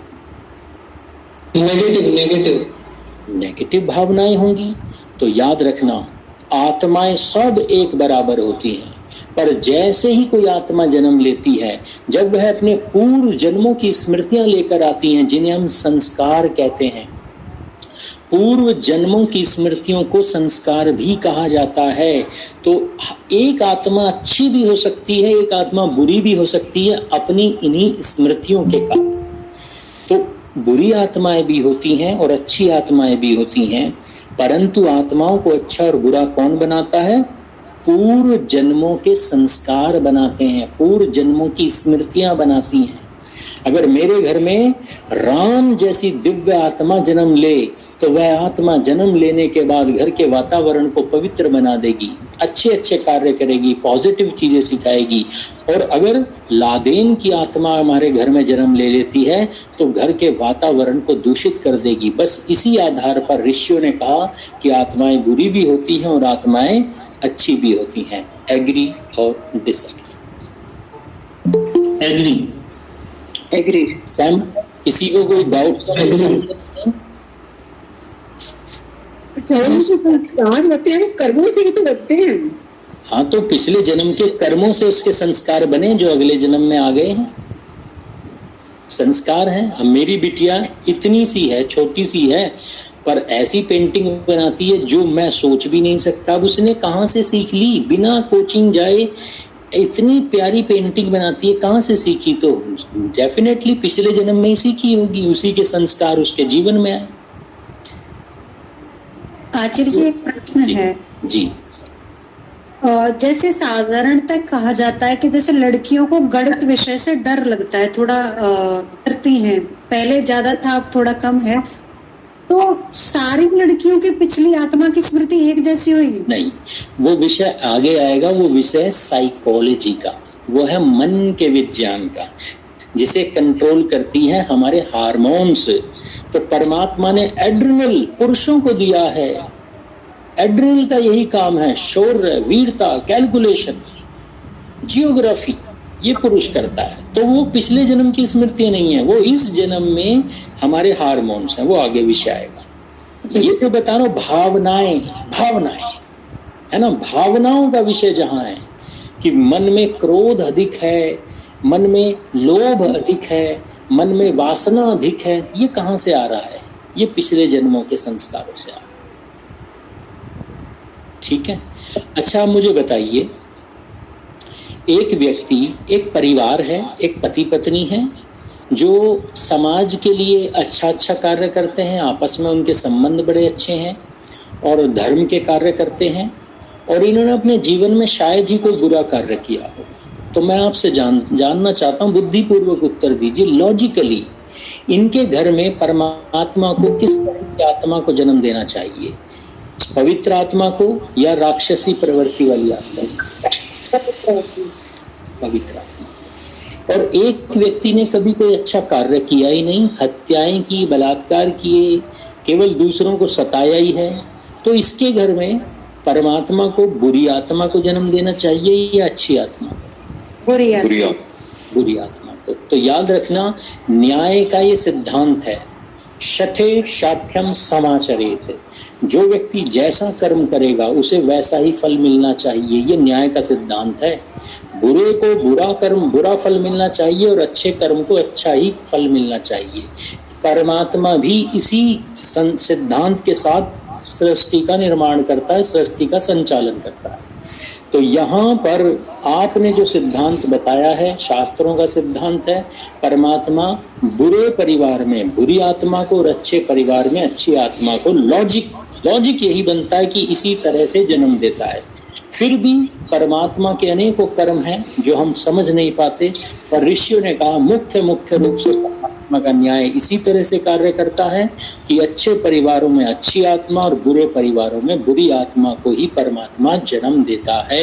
अब मैं आपसे जानना चाहता हूँ, केवल बिल्कुल आप पर नहीं है, मैं आपसे पूछना चाहता हूँ, हमारे समाज में अगर कोई ऐसा परिवार है जिसने अपने शरीर पर कभी ध्यान ही नहीं दी, हमेशा पिज्जा, बर्गर, फास्ट फूड, गलत चीजें ही खाता रहा, कोलेस्ट्रॉल हो गया, पति पत्नी दोनों के शरीर में फैटी लीवर हो गया है, शरीर में कोलेस्ट्रॉल बढ़ गया है, हाई ब्लड प्रेशर है, 20-20 साल के थे तभी से डायबिटीज हो गई है, और धर्म की कभी बात नहीं करते, हमेशा पिक्चरों की बात करते हैं, फैशन की बात करते हैं, कारों की बात करते हैं, किसी तरह से बस लूट लो समाज को और अपना बैंक बैलेंस भर लो, इस तरह की बातें करते हैं। आपने देखा होगा अभी एक लड़की आई, ज्योति मल्होत्रा, पैसे की कोई कमी नहीं है, फिर भी भारत की इंफॉर्मेशन विदेशियों को बेच रही है।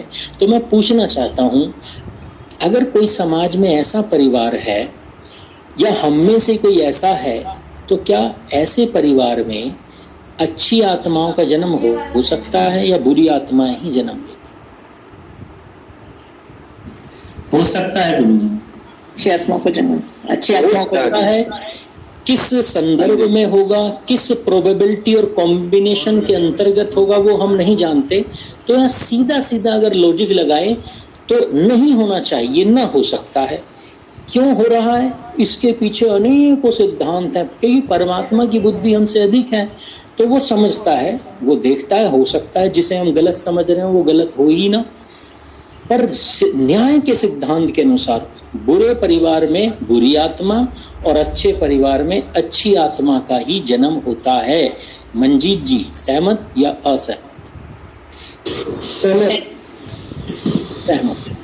इसलिए अब मैं आपसे प्रश्न करता हूं, हम सब इस क्लास में क्यों जुड़े हैं? क्योंकि हम चाहते हैं हमारे घरों में दिव्य आत्मा जन्म ले। तो याद रखना, मैं आपसे पूछता हूं, हमारे घरों में दिव्य आत्मा जन्म ले, ये परमात्मा के ऊपर है, परमात्मा की जिम्मेदारी है या हमारी जिम्मेदारी है? हमारे ऊपर है, हमारी जिम्मेदारी। परमात्मा ने तो न्याय का एक फॉर्मूला बना दिया है। परमात्मा तो कर्म फल के फॉर्मूले से काम करता है, एक मशीन की तरह कार्य कर रहा है परमात्मा निस्वार्थी है। परमात्मा को ना आपसे कुछ चाहिए, ना आपके पड़ोसी से कुछ चाहिए। परमात्मा ने तो एक फॉर्मूला बना दिया इस ब्रह्मांड में, जो अच्छा कार्य करेगा उसे राम की आत्मा जन्म लेगी, जो बुरा काम करेगा उसके घर में रावण की आत्मा जन्म लेगी। परमात्मा को कुछ नहीं चाहिए, परमात्मा तो फॉर्मूला बनाकर काम करता है। अब हमारे घर में अगर दिव्य आत्मा को हम चाहते हैं जन्म लेना, तो मैं आपसे पूछता हूँ हमारा अपना जीवन कैसा होना चाहिए? अच्छा जीवन होना चाहिए या बुरा जीवन? अच्छा जीवन होना चाहिए। याद रखना, एक बीमार व्यक्ति के घर में, एक गरीब व्यक्ति के घर में, एक मॉरल अनैतिक कामों में डूबे हुए व्यक्ति के जीवन में कभी दिव्य आत्मा जन्म नहीं ले सकती, क्योंकि ये न्याय के विरुद्ध है। अगर हम चाहते हैं हमारे घर में दिव्य आत्मा जन्म ले, तो हमें अपने शरीर को स्वस्थ बनाना होगा, अपने खान पान को पवित्र बनाना होगा, हमें अपने घर को, अपने परिवार को, अपने राष्ट्र को, अपने समाज को मजबूत बनाने के लिए कार्य करना होगा। हमारे जीवन में पुण्य कार्य अधिक होने चाहिए और पाप कर्म कम से कम होने चाहिए। जब हमारा जीवन ऐसा होगा तो ही हमारे घरों में दिव्य आत्मा जन्म ले सकती है। अन्यथा कितनी क्लासेस कर लो, कितनी डॉक्टर से मिल लो, कितनी यूट्यूब पे वीडियोस देख लो, कुछ नहीं होने वाला। आपका व्यक्तिगत जीवन, सामाजिक जीवन, राष्ट्र जीवन, आपका समाज में महत्व होना चाहिए, योगदान होना चाहिए। जब परमात्मा देखता है कि ब्रह्मांड में पवित्र आत्मा है और उसे किसी अच्छे जगह पर जन्म देना है और आपके घर में वह योग्यता, वह संभावनाएं दिखती हैं, तो परमात्मा हमारे घरों में दिव्य आत्मा को जन्म देगा। इस तरह से परमात्मा अपने कार्य करता है और हम अपने जीवन को बदलकर परमात्मा को भी मजबूर कर सकते हैं कि हमारे घर में दिव्य आत्मा को वह जन्म दे। अतिशयोक्ति कहते हुए, अतिशयोक्ति अलंकार का प्रयोग करते हुए मैंने ये बात कही है कि हमारे घर में दिव्य आत्मा जन्म ले। ये जितना परमात्मा के हाथ में है उससे अधिक हमारी जिम्मेदारी है, हमारा कर्तव्य है। एग्री और डिसएग्री? सहमत आचार्य जी। अभी तक विषय को लेके किसी के मन में कोई डाउट हो तो पूछ लीजिए, अन्यथा अगले विषय की तरफ चलेंगे। आचार्य जी, एक डाउट है, जैसे किसी माता पिता के अच्छी संतान भी होती है, जैसे उन्होंने तो स्वयं में अच्छे कर्म किए तो अच्छी संतान को प्राप्त किया, लेकिन उन्हीं की एक संतान ऐसी भी होती है बहुत दुरात्मा होती है। मैंने अभी आपको बताया, कई बार हमें ऐसा लगता है कि फलाना व्यक्ति बड़ा अच्छा है, पर होता नहीं है। हम नहीं जानते क्योंकि हम मन की बात नहीं जानते, हम सर्वंतर्यामी नहीं है। परमात्मा सब जानता है। तो परमात्मा जानता है किसके घर में किस मोमेंट, किस पल, किस आत्मा को जन्म देना है। तो ऋषियों ने कहा परमात्मा की संभावनाएं अनंत हैं। हम मोटा मोटा आइडिया लगा सकते हैं, परमात्मा तो बहुत अधिक संभावनाओं के साथ कार्य करता है।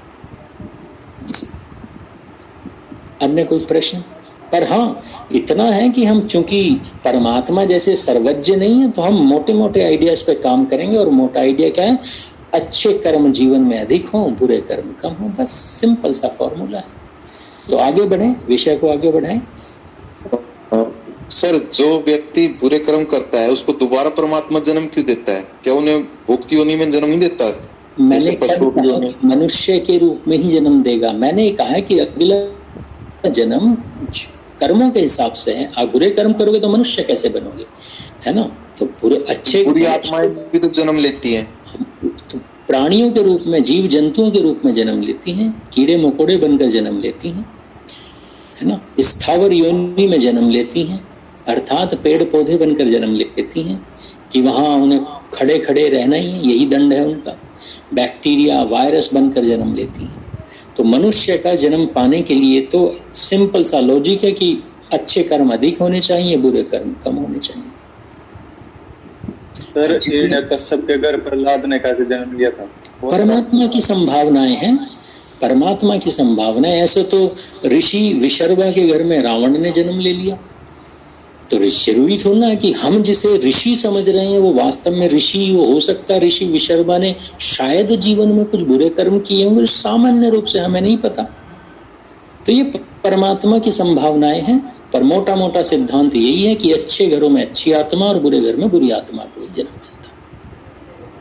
ठीक है जी, आगे बढ़े।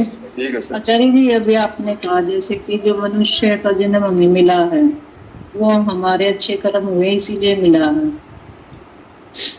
जी, इस जन्म में जो निकृष्ट कार्य कर रहे हैं तो वो किस उसमें आएंगे? पिछले तो कर्म उसके अच्छे हुए, जो अब की बार उसको मनुष्य का जन्म मिला, लेकिन इस बार जो बिल्कुल निकृष्ट कार्य कर रहा है, दारू पी रहा है, सिगरेट कुछ नहीं कर रहा है, समाज के लिए हानि ही हानि कर रहा है, अपने घर के लिए, तो उस विषय में क्या? तो इसमें संशय क्या है? अगर इस जन्म के कर्म बुरे हैं तो अगले जन्म में मनुष्य का नहीं मिलेगा, और मनुष्य का भी मिलेगा तो जानते हो ऋषियों ने कहा निकृष्ट मनुष्यों के यहाँ जन्म मिलेगा। निकृष्ट उसे संस्कृत में कहा गया चांडाल योनि में जन्म मिलेगा, यानी कि शूद्रों में भी शूद्र जो होता है बिल्कुल निकृष्ट मनुष्यों के घर में जन्म मिलेगा। ये तो कुत्ता और बिल्ली के बनने से भी बुरा है। तो परमात्मा के जो न्याय है वो इतनी वेरिएशन में है, इतनी प्रोबेबिलिटी कॉम्बिनेशन है कि जिसे समझना बहुत मुश्किल है। इसलिए हम यहाँ पर मोटा मोटा समझ रहे हैं कि अच्छा कर्म करोगे तो अच्छा जन्म, बुरा कर्म करोगे तो बुरा जन्म। आइए विषय को आगे बढ़ाते हैं। एक छोटा सा प्रश्न आपसे है, एक सैद्धांतिक प्रश्न आपसे पूछना चाहता हूँ। एक व्यक्ति अच्छे परिवार में जन्म ले लेता है, पढ़ लिख भी जाता है, बुद्धिमान भी है, परंतु उसके साथ बस एक ही समस्या है, क्या? उसे अपनी संभावनाओं पर विश्वास नहीं है, यानी कॉन्फिडेंस नहीं है उसको। हमेशा नेगेटिव ही सोचता है, अरे मैं नहीं कर पाऊंगा, मेरा देश इतना महान नहीं है, मेरी संस्कृति इतनी महान नहीं है, अरे मेरा रंग सांवला है, बढ़िया इंसान तो गोरे होते हैं, अंग्रेज हमसे ज्यादा अच्छे हैं, हम कुछ नहीं कर सकते। अरे इंडिया में है क्या रहने के लिए? अगर रहना है तो यूएस की नागरिकता लेनी है। जो व्यक्ति अपनी चीजों को, अपनी अच्छी चीजों को भी कॉन्फिडेंस नहीं ला पाता, मोरालिटी उसकी कम होती है, बहक जाता है, बहुत जल्दी डाइवर्ट हो जाता है, उसका कंट्रोल उसके पास नहीं रहता, दुनिया के दूसरे लोग आके उसे बहला जाते हैं, फुसला जाते हैं। कोई व्यक्ति आकर उसे 2 मिनट में गुस्सा दिला देता है, कोई 2 मिनट में उसे अपने पीछे चला लेता है ना। आपने देखा होगा आजकल तो भारत के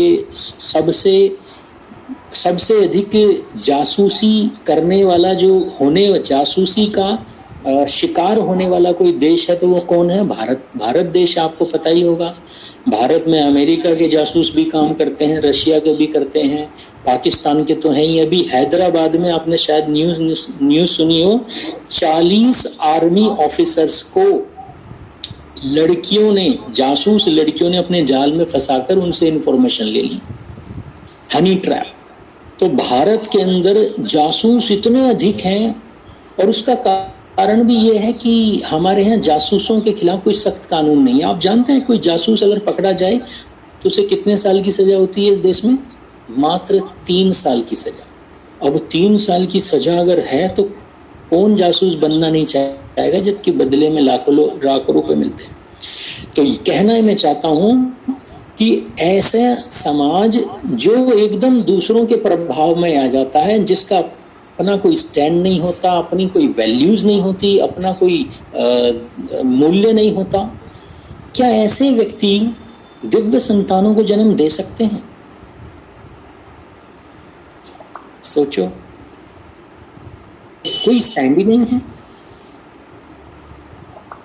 नहीं दे सकता। मोटे तौर पर कहे तो नहीं दे सकता, वैसे तो परमात्मा किया जी।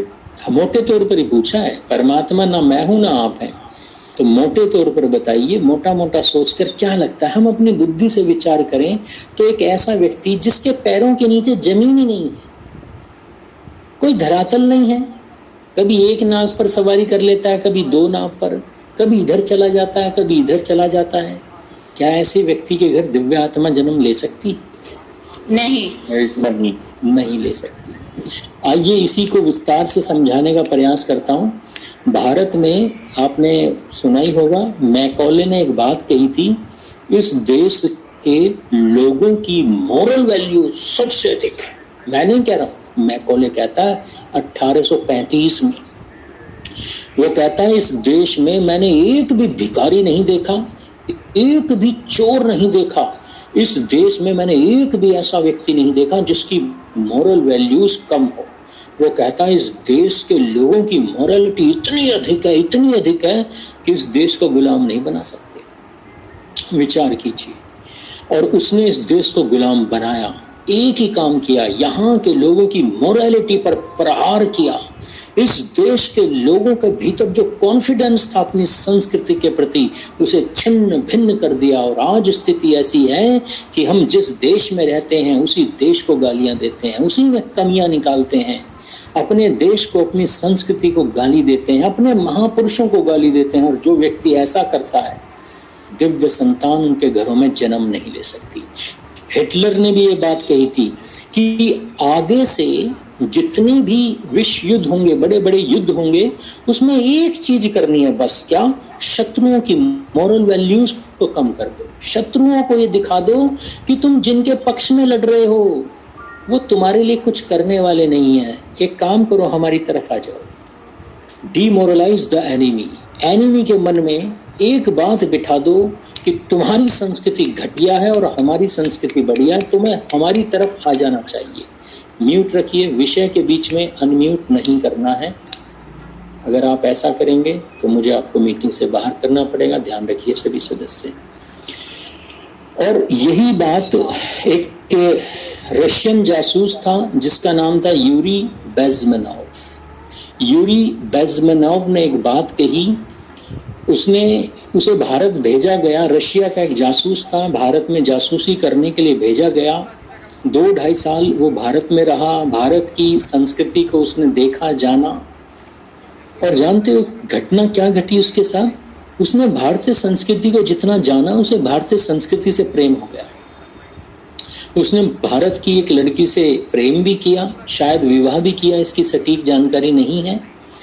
पर उस लड़की के साथ रहकर उसने भारतीय संस्कृति को समझा और उसे भारतीय संस्कृति से प्रेम हो गया और उसने रशिया की जासूसी संस्था यानी केजीबी को छोड़ दिया, डिच कर दिया, धोखा दे दिया और चुपके से अमेरिका भाग गया। अमेरिका में नागरिकता ली और अमेरिका में कुछ साल बाद उसने एक इंटरव्यू दिया, 3 इंटरव्यू, यूरी बेज़मेनोव का इंटरव्यू, आप इसे ढूंढ सकते हैं। और इसने 3 घंटे के इंटरव्यू में ये बताया कि बड़े बड़े देश किस तरह से छोटे छोटे देशों को अपना गुलाम बनाते हैं। इसने इस प्रोसेस का नाम दिया सबवर्जन प्रोसेस, यानी राष्ट्रों को गुलाम बनाने की प्रक्रिया। और उसने कहा अगर किसी भी देश को गुलाम बनाना है तो सबसे पहले हम क्या करते हैं, छोटे देशों को अगर गुलाम बनाना है तो हम उस देश के लोगों को के जो हीरो हैं वो बदल देते हैं। जब तक इस देश के हीरो राम थे, कृष्ण थे, सावरकर थे, गोडसे थे, तब तक इस देश को कोई गुलाम नहीं बना पाया। बड़ा मुश्किल था गुलाम बनाना। पर इन लोगों ने इस देश के हीरो आदर्शों को बदल दिया और एक दिन ऐसा आया, आज ऐसा है कि इस देश में दुरात्मा गांधी इस देश का हीरो बन गया, अमिताभ बच्चन इस देश का भगवान बन गया और बॉलीवुड के भांड इस देश के हीरो बन गए। ऐसा यूरी बेज़मेनोव कहता है भारत के संबंध में, क्योंकि उसका हृदय परिवर्तन भारत में रहकर हुआ। तो भारत के संबंध में बताता है कि भारत के लोगों की मॉरलिटी डाउन करने के लिए हमने यहाँ पर फेक हीरोज की स्थापना की।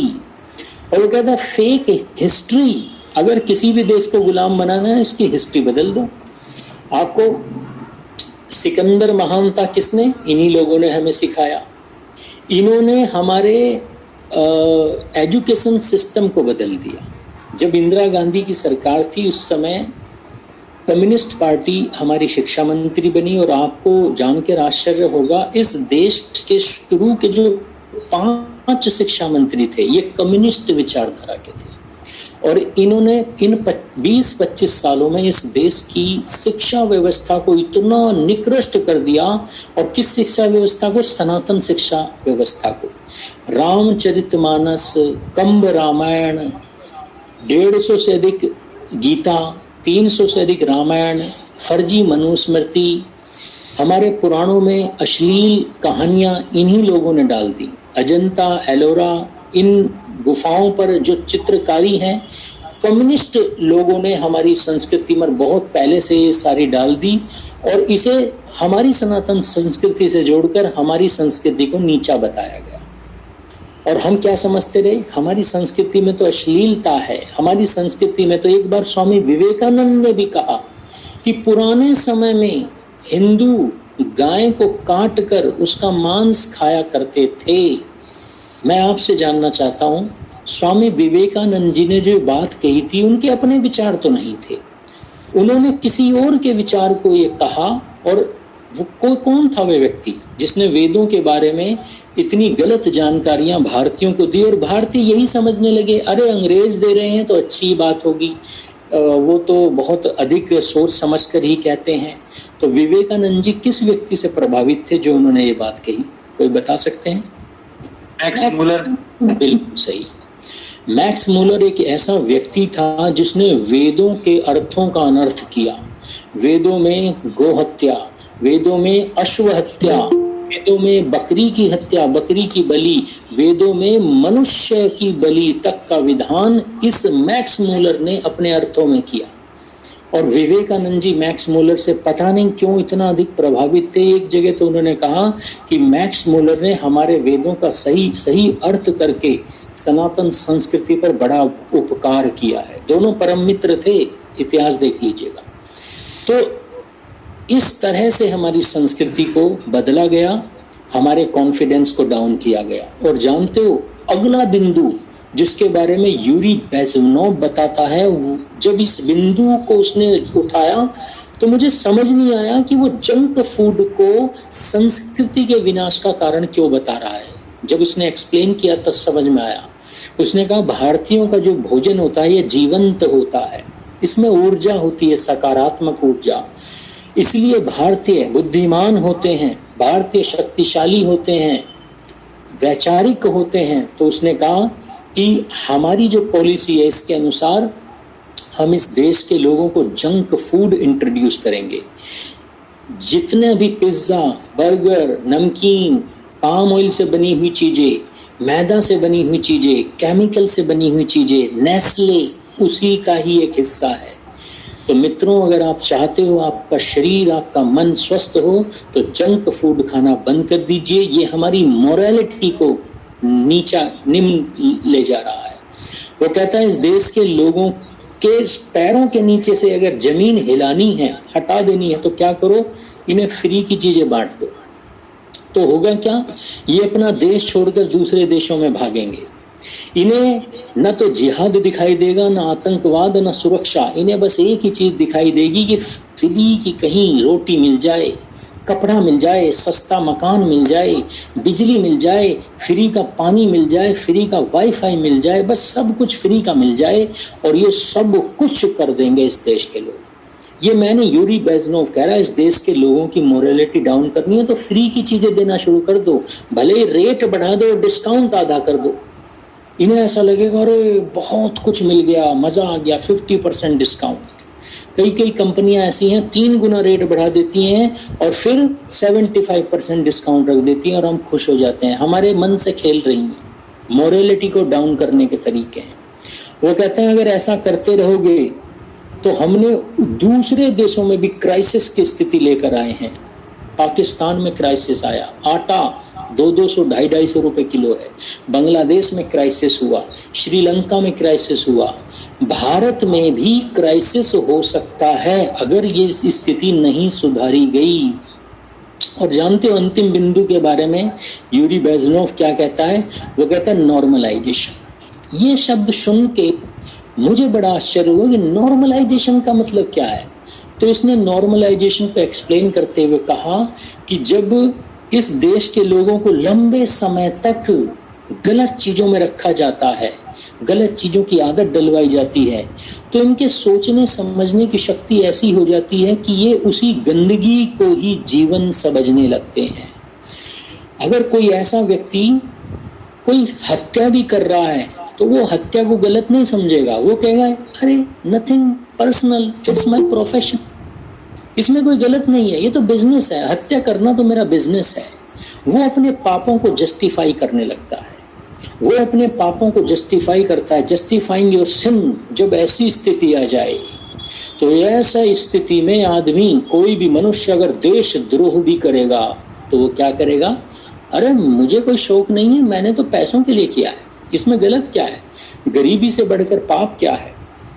अमीर है फिर भी कह रहा गरीबी से बढ़कर पाप क्या है। आपने एक कमेंट सुना होगा, एक लड़की का, कुछ साल पहले कारगिल का जब युद्ध हुआ था तो उस व्यक्ति जो JNU में पढ़ती थी उसने एक पोस्टर लगाया, उसने कहा मेरे पिताजी को, उसके पिताजी आर्मी में ऑफिसर थे, वो मर गए, बलिदान हो गए, तो उसने कहा मेरे पिताजी को पाकिस्तान ने नहीं मारा, उन्हें युद्ध ने मारा है।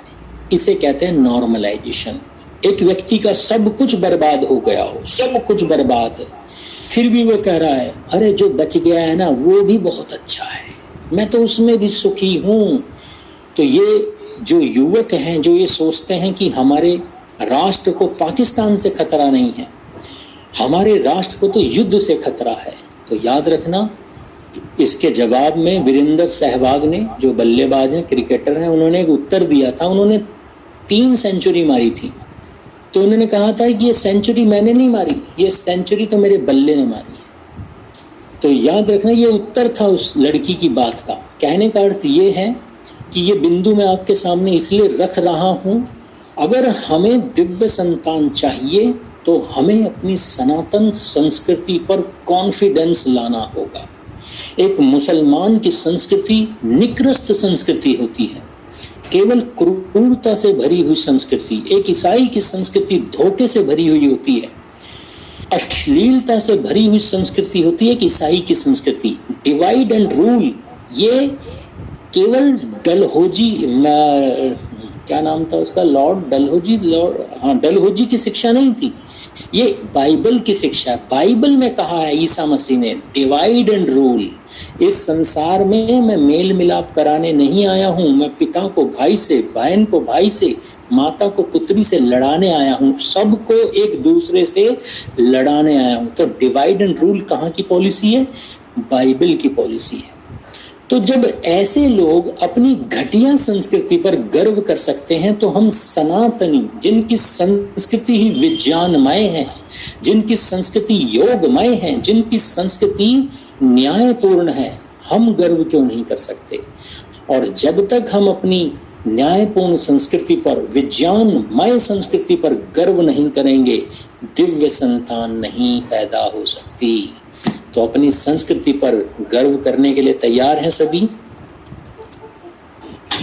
जी आचार्य। अगर अपनी संस्कृति पर गर्व करना है तो संस्कृति से संबंधित छोटी छोटी चीजें हमें जान लेनी चाहिए पहले। और आइए, जो अगला बिंदु है ये आपके सामने रख रहा हूँ, कुछ प्रश्न भी पूछूंगा और समझने का भी प्रयास करूंगा। हम अपनी संस्कृति को कितना समझ पा रहे हैं, कितना जान पा रहे हैं, इसे भी समझते हैं। आपने भारत के एक राइटर हैं भारतेंदु हरिश्चंद्र, शायद नाम सुना होगा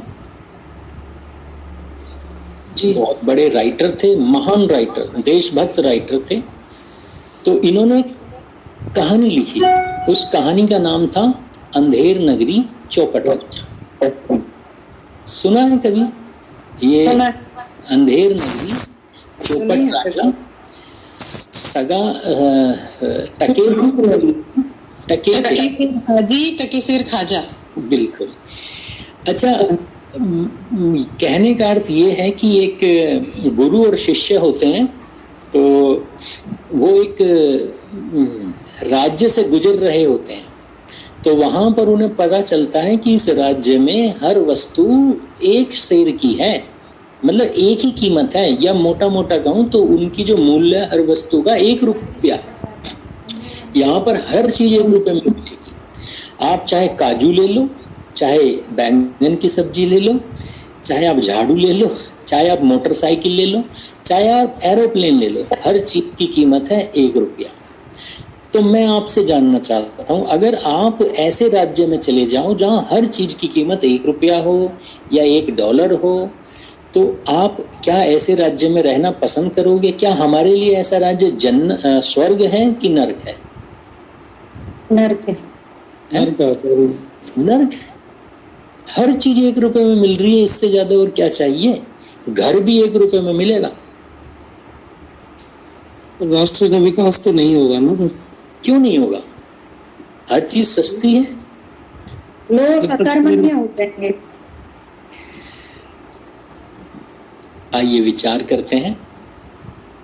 तो ये कहानी बहुत इंपॉर्टेंट है समझने के लिए। अच्छा, अगर आप सहमत नहीं हैं, आपको लगता है कि ऐसे राज्य में, ऐसी जगह में नहीं रहना चाहिए, ये हमारे लिए हार्मफुल है, तो मैं आपसे पूछना चाहता हूँ, गधे और घोड़े एक बराबर हो सकते हैं कि नहीं हो सकते? नहीं हो सकते। नहीं हो सकते। गधे नहीं होंगे, और जो उनकी एक ही कीमत लगाएगा वो बुद्धिमान व्यक्ति तो नहीं हो सकता, क्योंकि योग्यता, दोनों की योग्यता अलग अलग होती है। अच्छा, अब छोटी सी सिद्धांत पर और आ जाए। अगर हम ये कहने लगे, हे परमात्मा, सभी संसार के लोग एक बराबर हो, सबका मान सम्मान एक बराबर हो, सबका मूल्य संसार में एक बराबर हो, सबके जीवन का महत्व भी संसार में एक बराबर हो, सबके जीवन में खुशियां भी एक बराबर हो, सबके जीवन में दुख भी एक बराबर हो, तो क्या ये सही बात कह रहा हूं या गलत बात कह रहा हूं? गलत बात है। पक्का? क्योंकि अब मैं जो बात कहने जा रहा हूं वो सुनने के बाद आपके पैरों के नीचे से जमीन निकल जाएगी। सोच लीजिए, सही कह रहा हूं मैं, गलत कह रहा हूं? सहमत है मेरी बात से? गलत है। अगर गलत है तो अब विचार कीजिए, हम बरसों से मुसलमानों की और ईसाइयों की गुलामी के कारण बरसों से हम अपनी प्रार्थनाएं तक परमात्मा से गलत कहते चले आ रहे हैं, और फिर कहते हैं हमारी प्रार्थनाएं पूरी क्यों नहीं होती, परमात्मा हमारे मन की बात सुनता क्यों नहीं है, हम 1000 साल से गुलाम क्यों हैं, हम इतने अच्छे हैं फिर भी हम विनाश के कगार पर इतने दुख क्यों हैं। संसार में कोई समाज ऐसा नहीं हुआ जो 1000 साल गुलाम रहे, जो मुट्ठी भर लोगों का गुलाम रहे, हम गुलाम रहे। क्यों रहे? इन्हीं प्रार्थनाओं के कारण। जो हम बोलते हैं, जो आंख बंद करके सोचते हैं, एक मनुष्य वैसा ही बन जाता है। आपने कहावत भी सुनी होगी, आप जैसा चाहते हो वैसा सोचना शुरू कर दो, आप वैसा ही बन जाओगे। 1000 साल से सनातन धर्मी एक प्रार्थना गाते चले जा रहा है, सर्वे भवन्तु सुखिनः सर्वे सन्तु निरामयाः। हे परमात्मा, संसार में सभी सुखी हों, गधे भी हो, घोड़े भी हो, आतंकवादी भी हो, फौजी भी हो, देशभक्त भी हो, देशद्रोही भी हो। हे परमात्मा, इस संसार में सब सुखी हो, रावण भी सुखी हो, राम भी सुखी हो, सावरकर भी सुखी हो, दुरात्मा गांधी भी सुखी हो, अंग्रेज भी सुखी हो, मुसलमान भी सुखी हो, और सनातन धर्मी भी सुखी हो। हे परमात्मा, इस संसार में सारे निरोगी हो, बलात्कारी के जीवन में बलात्कारी का शरीर भी निरोगी हो, बलात्कार जिसने झेला है वो छोटी बच्ची भी निरोगी हो, संसार में पापी हो, पुण्य आत्मा हो, सबके जीवन में सुख हो, सबके जीवन में निरोगिता हो। मैं आपसे जानना चाहता हूँ, टके शेर भाजी टके शेर खाजा, आप उससे तो सहमत नहीं थे, इससे सहमत क्यों हैं? फिर क्यों गा रहे हैं ऐसी प्रार्थना? क्या ये सनातन धर्म की शिक्षा है या दुष्टों ने मिलावट कर दी है हमारे संस्कृति में? विचार कीजिए। आज मिलावट कर दीजिए। हमारे यहाँ तो ये भी बोला जाता है, धर्म की जाओ अधर्म का विनाश हो, प्राणियों में सद्भाव होगी, सबका कल्याण। अच्छा, कितने सदस्य मानते हैं कि नहीं प्रार्थना बिल्कुल सही है? प्रार्थना सही है। सही है। तो टका शेर खाजा टका शेर भाजी वो भी सही है, फिर उसमें भी क्या दिक्कत है? अच्छा सविता जी, आप सच में चाहती हैं कि संसार में दुष्ट भी सुखी हो और धर्मात्मा भी सुखी हो? आप सच में वो तो नहीं चाहते सर। प्रार्थना तो यही कह रही है ना, सर्वे भवन्तु सुखिनः सर्वे सन्तु निरामयाः, सभी सुखी हो, सभी निरोगी हो। प्रार्थना तो यही कह रही है कि जो हमारी सैनिक हैं वे भी सुखी हों और पाकिस्तान के सैनिक भी सुखी हों, आतंकवादी भी सुखी हों, इस देश को मिटाने वाले लोग, इस देश में जासूसी करने वाले लोग भी सुखी हों, ज्योति मल्होत्रा भी सुखी हो, और इस देश को बचाने वाले सैनिक जो हर रोज बलिदान दे रहे हैं वो भी सुखी हो। तो आप चाहती हैं कि सभी सुखी हों? नहीं, हम अपने कर्मों को देख रहे हैं आचार्य जी कि हम जो कर रहे हैं और जो परमात्मा का कर्म है, वो परमात्मा के जो वो है उनका जो है वो उन लोगों को, दुष्ट लोगों को सजा देगा। हमारे अपने कर्म है कि हम अपने हिसाब से करेंगे कि सब सुखी रहे। दंड देने के लिए हमारे जो पुलिस बने हैं, आर्मी बनी है, इन्हें बुला लें बॉर्डर से, हम इन्हें कहें कि परमात्मा देगा दंड पाकिस्तानियों को, इन्हें बुला लूं? ये तो बेचारे पागल हैं जो जान दे रहे हैं वहां, क्योंकि दुष्टों को दंड देने का काम तो परमात्मा का है। श्री राम ने तो बिना बात युद्ध लड़ा, कृष्ण ने बिना बात युद्ध लड़ा, परमात्मा को बोलते हैं परमात्मा जाओ युद्ध लड़ो। क्या लगता है? संभाजी ने 40 दिन तक यूं ही दर्द सहा। संभाजी भी बोलते रहे कहाँ फंस गया मैं, औरंगजेब को मारने का काम तो परमात्मा को करना था।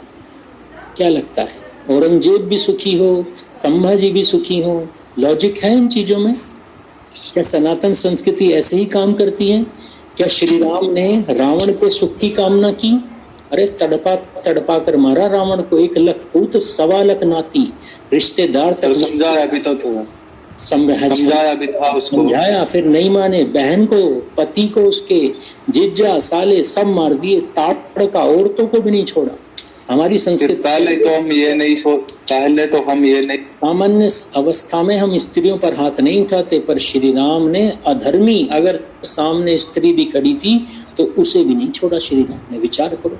और कृष्ण तो ऐसे थे, उन्होंने अर्जुन से कहा अर्जुन सामने जो तेरे खड़े हैं ना दादा हैं, ना पिता है, ना भाई है, ना मित्र हैं, सब शत्रुएं समाप्त कर दे, कोई भी सुखी ना हो, किसी के भी सर पर धड़ ना लगा हुआ रह जाए, सबकी गर्दनें अलग कर दे। विचार करो, तो क्या उन्होंने गलत किया या सही किया? उन्होंने सबके सुख नहीं, सब सही किया, सही किया, उन्होंने तो सही किया। हम जो 1000 साल से प्रार्थनाएं कर रहे हैं वास्तव में नकली प्रार्थनाएं हैं। ये हमारी असली प्रार्थनाएं है ही नहीं, अपने शास्त्रों में है ही नहीं। ये जो प्रार्थना हम बोलते हैं ना सर्वे भवन्तु सुखिनः, ये तो बौद्धों की प्रार्थना है। और बौद्धों को भी भगवान बुद्ध ने नहीं दी। भगवान बुद्ध के मरने के बाद वो बौद्ध संसार में बने जो मांस खाते थे। आज भी बौद्ध मांस खाते हैं कि नहीं खाते हैं? खाते हैं, बहुत सारे बौद्ध खाते हैं मांस, खाते हैं। एक बार को मुसलमान छोड़ दे मांस, मुसलमान सुअर का मांस नहीं खाता, मुसलमान बहुत सारी चीजों का मांस नहीं खाता, पर बौद्ध हैं वो हर चीज का मांस खाने को तैयार है। तो याद रखो, ये बौद्ध धर्म जो आज चल रहा है ये महात्मा बुद्ध ने नहीं दिया। महात्मा बुद्ध ने जो धर्म दिया हुआ तो आज है ही नहीं। तो ये उन तथाकथित बौद्धों की शिक्षा है। और पाली भाषा में वो कहते हैं सब्बे सत्ता सुखी हुंतु, ये उनकी पाली भाषा की प्रार्थना थी, जिसे हम मूर्ख लोगों ने, हमारे बाबाओं ने संस्कृत में कन्वर्ट करके हमारी शास्त्रों में डाल दिया। और हम सबके सुख की कामना करने लगे, सबके निरोगी की होने की कामना करने लगे। और जो व्यक्ति गधे और घोड़े में अंतर नहीं जानता वह कभी जीवन में सुखी नहीं हो सकता, वह कभी अपने जीवन में दिव्य संतानों को जन्म नहीं दे सकता। क्योंकि दिव्य संतानों को जन्म देने के लिए चाहिए बुद्धि, विवेक का ऊंचा स्तर। धर्म और अधर्म के बीच अगर आप अंतर करना नहीं जानते तो आप दिव्य संतानों को जन्म नहीं दे सकते। एग्री और डिसएग्री? एग्री। हमारी प्रार्थनाएं क्या हैं, हमारी संस्कृति क्या है, ये बता देता हूँ। हम उसे भी जानते हैं, पर भूले बैठे हैं। अब मुझे बताओ, हमारी संस्कृति में महाभारत में कहा गया शठे शाठ्यम समाचरेत। विचार करो, हमारी संस्कृति कहती है सठे शाठ्यम समाचरेत। हमारी संस्कृति कहती है संसार में दुष्टों के साथ बुरा ही होना चाहिए और अच्छों के साथ अच्छा ही होना चाहिए। ये थी हमारी संस्कृति। हमारी संस्कृति ने कभी नहीं कहा कि सभी सुखी हों। हमारी संस्कृति कैसी है, बुरों के साथ बुरा और अच्छों के साथ अच्छा होना चाहिए। अच्छा मुझे बताइए, आपने गीता तो पढ़ी है, गीता में श्री कृष्ण कहते हैं परित्राणाय साधूनां विनाशाय च दुष्कृतां। श्री कृष्ण कहते हैं संसार में जितने भी साधु हैं, सज्जन हैं, मैं उनको चाहता हूं कल्याण करना, उनको ऊपर उठाना चाहता हूं, उनकी रक्षा करना चाहता हूं। और संसार में जितने भी दुष्ट हैं मैं उनका विनाश करना चाहता हूं। तो श्री कृष्ण भी यहाँ व्यवहारिक रूप से न्याय के आधार पर कह रहे हैं कि संसार में दुष्टों का विनाश हो और सज्जनों की उन्नति हो। और इस मीटिंग में अगर कोई आर्य समाजी बैठा है और आर्य समाजी होकर अगर वह सर्वे भवन्तु सुखिना गाता है तो डूब मरना चाहिए उसे, क्योंकि आर्य समाज के संस्थापक ऋषि दयानंद कहते हैं किसी भी आर्य समाजी को वेद विरुद्ध यज्ञ कुंड के चारों ओर बैठकर वेद विरुद्ध कुछ भी नहीं प्रार्थना करनी चाहिए।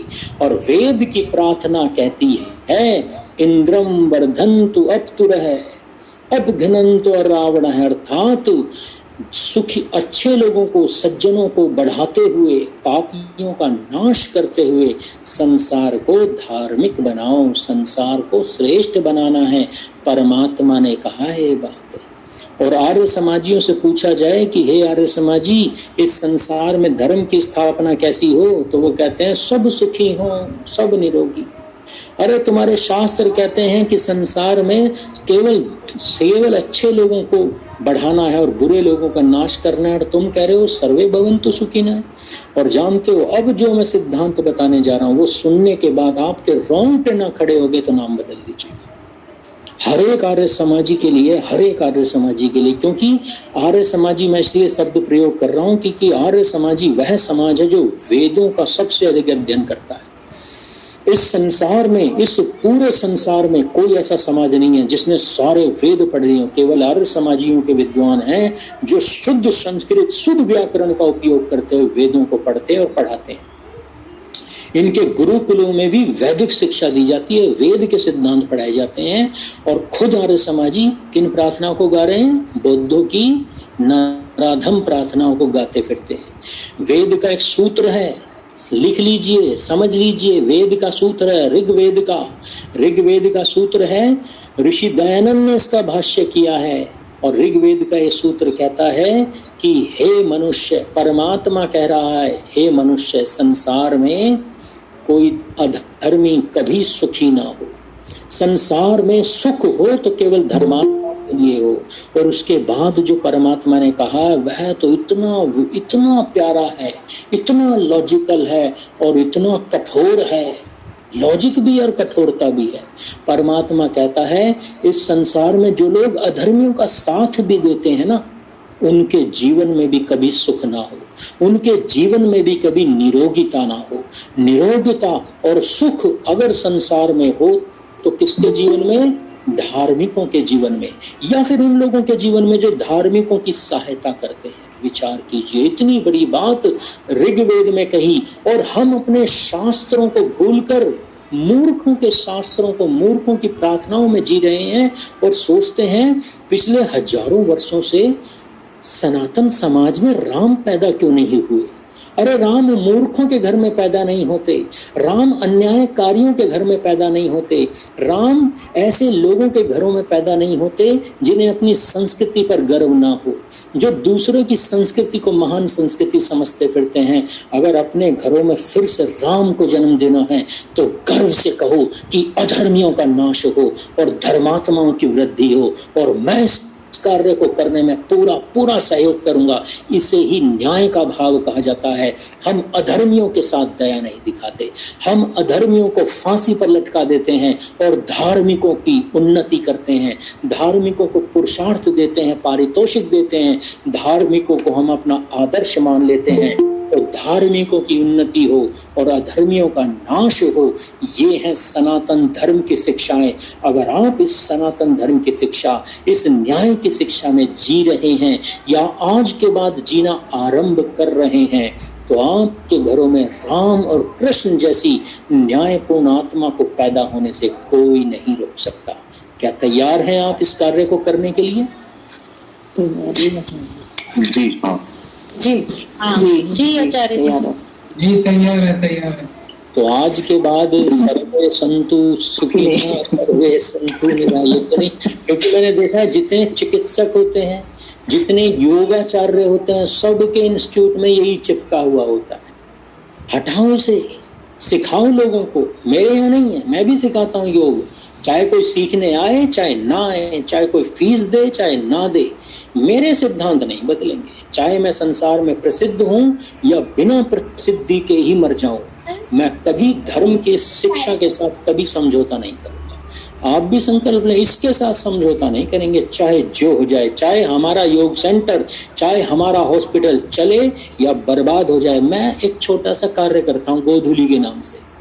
कई लोग कहते हैं अरे बिजनेस करते हो थोड़ा बहुत झूठ बोलना पड़ता है। मैं कहा मैं नहीं बोलूंगा, चाहे कल के चलते आज बिजनेस बंद हो जाए, चाहे समाप्त हो जाए, मैं कुछ और कर लूंगा, परंतु मैं सनातन धर्म के विरुद्ध कभी नहीं जाऊंगा। हर वो कार्य करूंगा जो न्यायपूर्ण है। तो आप भी संकल्प लीजिए, न्यायपूर्ण कार्य करेंगे, अन्यायपूर्ण कार्य कभी न करेंगे, न प्रचार करेंगे।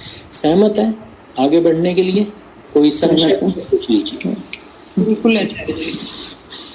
यहाँ मैं सिर्फ आपके मन को मजबूत कर रहा हूँ, ताकि हम जब गर्भाधान, पुंसवन और सीमंतोन्नयन संस्कार की बात करें तो उससे पहले हमारे मन मजबूत हो जाने चाहिए।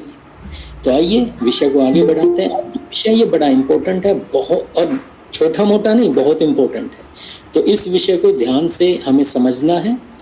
अच्छा मुझे बताइए, पति पत्नी के बीच अगर एक पति पत्नी चाहते हैं कि उनके घर में दिव्य संतान पैदा हो, तो क्या पति और पत्नी के बीच प्रेम होना आवश्यक है या जरूरी नहीं है? बस ठीक है, थोड़ा बहुत एक दूसरे की रिस्पेक्ट हो चल जाएगा। बहुत ज्यादा समर्पण, प्रेम, इसके बिना भी दिव्य संतान पैदा हो सकती है क्या?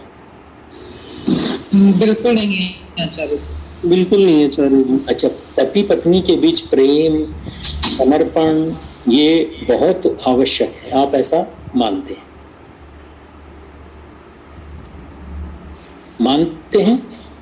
अगर मानते हैं कि प्रेम, संबंधों में प्रेम होना आवश्यक है, तो प्रेम होता क्या है ये जानना चाहता हूँ। और स्क्रीन पर प्रेम की अनेकों परिभाषाएं मैंने चिपकाई हुई हैं, जो मुझे गूगल से मिली हैं, जो बड़े बड़े प्रेम सिखाने वाले लोगों से मैंने सीखी हैं, जानी हैं। उन्हीं में से कुछ मैंने यहाँ पर आपके लिए भी चिपका दी हैं। धीरे धीरे से आप भी पढ़ लीजिए। जैसे म्यूट रखिए। जैसे एक बहुत बड़े बाबा हुए ओशो, आचार्य रजनीश, वो कहते हैं प्रेम ऐसा होना चाहिए जिसमें कोई शर्त ना हो। Prem is unconditional, love is unconditional. कोई शर्त नहीं है कि मैं तुमसे तब प्रेम करूंगा जब ऐसा ऐसा करोगे, और वैसा वैसा करोगे तो मेरा प्रेम खत्म हो जाएगा। तो आचार्य रजनीश कहते हैं ऐसा प्रेम नहीं होता, ये तो व्यापार है। भले ही तुम कुछ भी करो, असली प्रेम क्या होता है? Your action is irrelevant. तुम कुछ भी करो, मेरा प्यार कभी कम नहीं होगा। तो प्यार कब होता है? जब एक दूसरे को बदला ना जाए। सच्चे प्यार में कोई शर्त नहीं होती। आचार्य प्रशांत जो अपने शिष्यों को सिगरेट के छल्ले उड़ाना सिखाते हैं, जो नीदरलैंड में जाकर शराब की पार्टियां करते हैं और भारत में रहकर बड़ी बड़ी धर्म की बातें, स्पिरिचुअल बातें करते हैं, और विदेशों में जाकर शराब पीते हैं अपने स्टूडेंट्स के साथ। आचार्य प्रशांत भी यही कहते हैं, प्यार तो वही है जो अनकंडीशनल होता है, जिसमें कोई शर्त नहीं होती। और एक कोई बाबा है, वो तो कहते हैं सच्चा प्यार अगर कोई किसी से करता है तो बस वो फिर कभी नहीं मरता। आप कम होने की बात करते हो, अरे न सच्चा प्यार कभी कम होता और ना मरता। प्यार तो हमेशा एक जैसा, शुरू से आखिर तक एक जैसा रहता है। अरे जो समय के साथ घटे और बढ़े वह प्रेम नहीं होता, वह तो बिजनेस है, व्यापार है। तो ऐसी ऐसी बातें प्रेम के बारे में बड़े बड़े लोगों ने कही हैं। मैं बस आपसे इतना जानना चाहता हूँ, स्क्रीन पर जो प्रेम की बड़ी बड़ी परिभाषाएं इन लोगों ने दी हैं, क्या आप इन परिभाषाओं से सहमत हैं या असहमत? एग्री और डिसएग्री? डिसएग्री। असहमत है गुरुजी। असहमत? इसमें से कौन सी बात गलत है? सारी तो लॉजिकली है जी। स्नेहा जी सहमत है, सारी तो लॉजिकली सही तो लग रही है। जो जी ये पागलपन है, जितना भी डेफिनेशन बोले हैं ये सब पागलपन का डेफिनेशन है। तो सही डेफिनेशन क्या है मंजीत जी? सही डेफिनेशन ये है, जो ईश्वर की जो सत्ता है उसको कायम रखने में जो मतलब जरूरत हो, जो भाव हो, जिस भाव से हम मतलब उस रास्ते पर मंजीत जी, आपने जोश जोश में कह तो दिया गलत है, पर सही आपको भी नहीं पता। यहाँ स्त्री और पुरुष के आपस के प्रेम की बात चल रही है, परमात्मा यहाँ है ही नहीं पिक्चर में। राम और सीता के बीच जो प्रेम है, आपके और आपकी पत्नी के जो प्रेम है, सामान्य रूप से एक पति पत्नी के स्त्री पुरुष के बीच जो प्रेम होता है, मैं उसकी बात कर रहा हूँ। क्या स्त्री और पुरुष के बीच जो प्रेम होता है वो घटता बढ़ता है, एक जैसा रहता है, या ऐसा भी होता है कि वह प्रेम मिट भी जाए, ऐसा होता है, या एक जैसा होना चाहिए प्रेम? प्रेम तो एक जैसा होना चाहिए गुरुजी।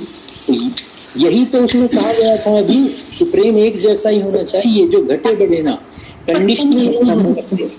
प्रेम पतन से बचाने वाला होता है, कंडीशन है। यदि पति कुमार्ग का गामी हो रहा है तो उसे रोकना पत्नी का धर्म है, उसमें कंडीशन है। पत्नी भी पतन।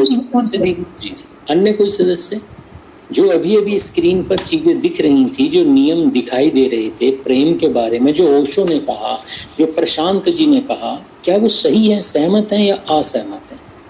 असहमत है। क्यों असहमत है? ओशो ये कह रहे हैं कि प्रेम कभी बढ़ता नहीं है, प्रेम एक जैसा ही रहता है। इसमें क्या घटता बढ़ता है? घटता बढ़ता, प्रेम घटता बढ़ता रहता है, वो तो व्यापार है। अच्छा चलिए छोड़िए, परिभाषाएं कितनी सही हैं कितनी गलत हैं ये तो तब पता चलेगा ना जब हमें प्रेम की परिभाषा पता चल जाए। तो मैं आपसे जानना चाहता हूँ, व्हाट इज लव? प्रेम किसे कहते हैं?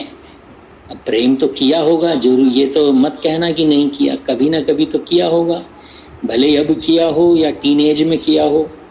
तो प्रेम तो सबको पता है, तो जिसे झिझक ना हो, जो समझता हो, बस समाज में ये मुद्दा इम्पोर्टेंट है, मुझे आज आगे बढ़कर बताना चाहिए। तो मैं आग्रह करता हूँ, बताइए प्रेम किसे कहते हैं? हमें अपने बच्चों को भी सिखाना है, मुझे अपनी बेटी को सिखाना है, मुझे अपने पुत्र को भी सिखाना है प्रेम क्या होता है, और मैं उन्हें बिल्कुल सिखाऊंगा, सही आयु आने पर बिल्कुल सिखाऊंगा प्रेम क्या होता है। पर सिखाऊंगा तो तब जब मुझे पता हो। इन बाबाओं की बात मानकर गलत चीज सिखा दी तो गड़बड़ हो जाएगी। आकांक्षा जी कह रही हैं प्रेम मन से होना चाहिए, तन से नहीं। बात तो सही है, पर यहाँ प्रश्न कुछ और है आकांक्षा जी। प्रश्न ये है कि प्रेम होता क्या है जो होना चाहिए मन से? प्रेम कहते किसे हैं? और हम कब से प्रेम कर रहे हैं? जब से सनातन संस्कृति है। शिव और पार्वती भी प्रेम करते थे, माँ सीता और हमारे पिता श्री राम भी प्रेम करते थे, और हम सनातन धर्मी प्रेम की परिभाषा नहीं जानते।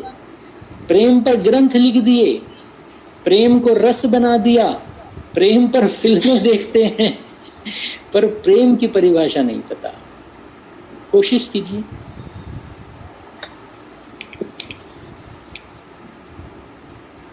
एक दूसरे को समझना, वो तो अंडरस्टैंडिंग हो गई।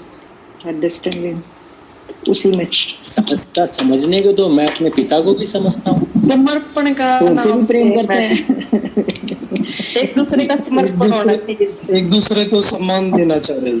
सम्मान देना, सम्मान तो मैं प्रधानमंत्री मोदी को भी देता हूँ, क्योंकि अगर आप सोचना, श्रद्धा तो मेरी श्री राम के प्रति अधिक है। एक दूसरे के प्रति आकर्षक होना। आकर्षण और प्रेम एक ही है या अलग अलग होते हैं? समर्पण होना चाहिए एक दूसरे के प्रति दोनों का।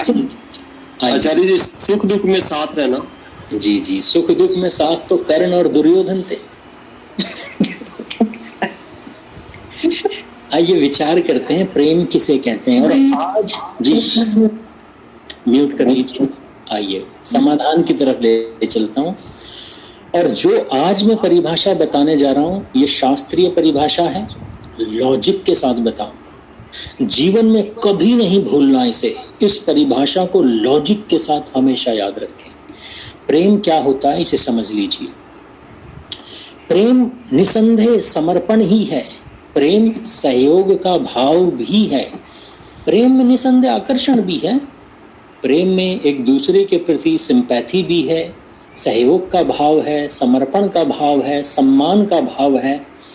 पर सिर्फ लॉजिक ये है किसके प्रति समर्पित हुआ जाए, किसका सहयोग करें। मजे की बात ये, किसका करें सहयोग, किसके प्रति हमारे मन में आकर्षण हो, किसके प्रति सहानुभूति हो, किसका समर्थन करूं। सबसे इंपॉर्टेंट चीज ये है। ये एक चीज अगर समझ में आ गई तो प्रेम समझ में आ जाएगा। अच्छा मुझे बताओ, एक छोटा सा उदाहरण, छोटी सी कहानी सुना रहा हूं। श्री राम की कहानी है। मैं इसे क्षमा चाहूंगा, मैं समझाने की दृष्टि से इसे थोड़ा सा डिस्टॉर्ट कर रहा हूँ, मोड़ रहा हूँ, थोड़ा तोड़ रहा हूँ, और पहले से क्षमा मांग रहा हूँ। केवल समझाने के लिए ऐसा कर रहा हूँ। माँ सीता और हमारे पिता श्री राम के भीतर एक दूसरे के प्रति समर्पण था, प्रेम के भाव थे। अब माँ सीता का अपहरण रावण ने कर लिया, तो श्री राम हनुमान जी को भेजते हैं माँ सीता की खबर लेने के लिए। तो यहाँ पर मैं कहानी में ट्विस्ट पैदा कर रहा हूँ। आप सबको पता है माँ सीता श्री राम से अनन्य प्रेम किया करती थी, ये तो आपको पता ही है। तो यहाँ पर हनुमान जी जब उनकी खबर लेने आते हैं तो वो यहाँ पर जानते हो क्या बताते हैं, और हनुमान जी झूठ नहीं बोलते। हनुमान जी ने जो बात थी वही बताई।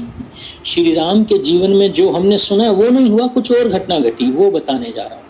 तो यहाँ पर हनुमान जी ने कहा, देवी सीता आप श्री राम से बहुत प्रेम करती हैं, और परंतु उन्होंने मुझे यहाँ पर ये कहलवाने के लिए भेजा है कि जब रावण आपको उठाकर ले गया तो श्री राम के मन में आपके प्रति प्रेम कम हो गया। और ये देखते हुए श्री राम ने वहाँ वन में एक और विवाह कर लिया है, और उन्होंने ये कहलवाया है कि उनके मन में अब आपके लिए वो प्रेम रहा नहीं है, क्योंकि आपको रावण ने छू लिया, रावण ने टच कर लिया, और वो अब आपसे उतना प्रेम, वो आपसे प्रेम करते ही नहीं, बल्कि उन्होंने तो एक और विवाह कर लिया। अब मैं आपसे जानना चाहता हूँ, ये सुनने के बाद, ये थोड़ी देर के लिए मान लीजिए ये बिल्कुल सच कह रहे हैं हनुमान जी, तो ये सुनने के बाद क्या माँ सीता के मन में श्री राम के प्रति उतना ही प्रेम रहेगा जैसा ये सुनने से पहले, या उस प्रेम में थोड़ी बहुत कुछ कमी भी हो जाएगी? नहीं हो जाएगी, कुछ नहीं होगी, कुछ कह रहे हैं नहीं होगी। तो यहाँ पर हनुमान जी एक बात और कहते हैं, जब माँ सीता कहती है नहीं मैं तो अब भी उन्हीं से प्रेम करती हूँ, तो हनुमान जी एक बात और कहते हैं। हनुमान जी कहते हैं, अरे प्रभु श्री राम ने एक नहीं 10-12 नाबालिग कन्याओं से भी विवाह कर लिया है, और उन्हें अब तुम्हारी बिल्कुल जरूरत नहीं है। और 2-4 स्त्रियां तो ऐसी हैं वो रावण की तरह 1-2 दूसरे राज्य से भी उठाकर ले आए हैं, भगाकर जबरदस्ती ले आए हैं। अब बताओ, माँ सीता श्री राम से अब भी उतना ही प्रेम करेंगी, या मन में कहीं ना कहीं नफरत के भाव आ जाएंगे, बुरा लगेगा सुनकर? ये बिल्कुल नहीं आएंगे, बिल्कुल नहीं आएंगे। यानी कि एक स्त्री अगर एक ऐसे पुरुष से प्रेम करती हो जो धर्मात्मा हो, और वह धर्मात्मा बाई चांस अचानक दुरात्मा बन जाए और दुरात्मा की भी पराकाष्ठा को पार कर ले, तब भी हमें उससे प्रेम करते ही रहना चाहिए। प्रिया जी, सही कह रहा हूं या गलत कह रहा हूं? हमारे मन में उस व्यक्ति के प्रति कोई भी नफरत नहीं पैदा होनी चाहिए। अगर हो गई तो ये प्रेम नहीं है। प्रेम तो वही है, चाहे तुम कुछ भी करो, योर एक्शन इज इररिलेवेंट, जो ओशो ने कहा, तुम कुछ भी करो, तुम पाप करो, पुण्य करो, हत्याएं करो, बलात्कार करो, मैं तुमसे प्रेम करना कभी कम नहीं करूंगी। तो क्या ये प्रेम है? मूर्खता है। ये इसमें थोड़ा सा फर्क है। पॉइंट इसमें ये है कि कोई आपको, वो व्यक्ति को जानती हैं कि वो धर्मात्मा है, वो ऐसा कार्य नहीं कर सकते। नहीं, और यहाँ पर हनुमान जी ने जो कहा है वो बिल्कुल सही कहा है, और माँ सीता भी ये मानती हैं कि अगर हनुमान जी कह रहे हैं तो मैं बिल्कुल सहमत हूँ, ऐसा ही हुआ होगा। श्री राम के जीवन में अब धर्म नहीं अधर्म है, पर मैं फिर भी उनसे प्रेम करती हूँ। अब चाहे तो इस कहानी को राम और सीता से हटा के सामान्य लोगों पर लगा दीजिए कि एक पति पत्नी हैं जो बड़े धार्मिक हैं, आपस में प्रेम करते हैं, पर पति के जीवन में अब धर्म के बजाय धीरे धीरे अधर्म आता चला जा रहा है, और यह पत्नी उस पति से अब भी उतना ही प्रेम करती है। तो ये स्त्री सही कर रही है, प्रेम है, या उसे मोह कहा जाएगा?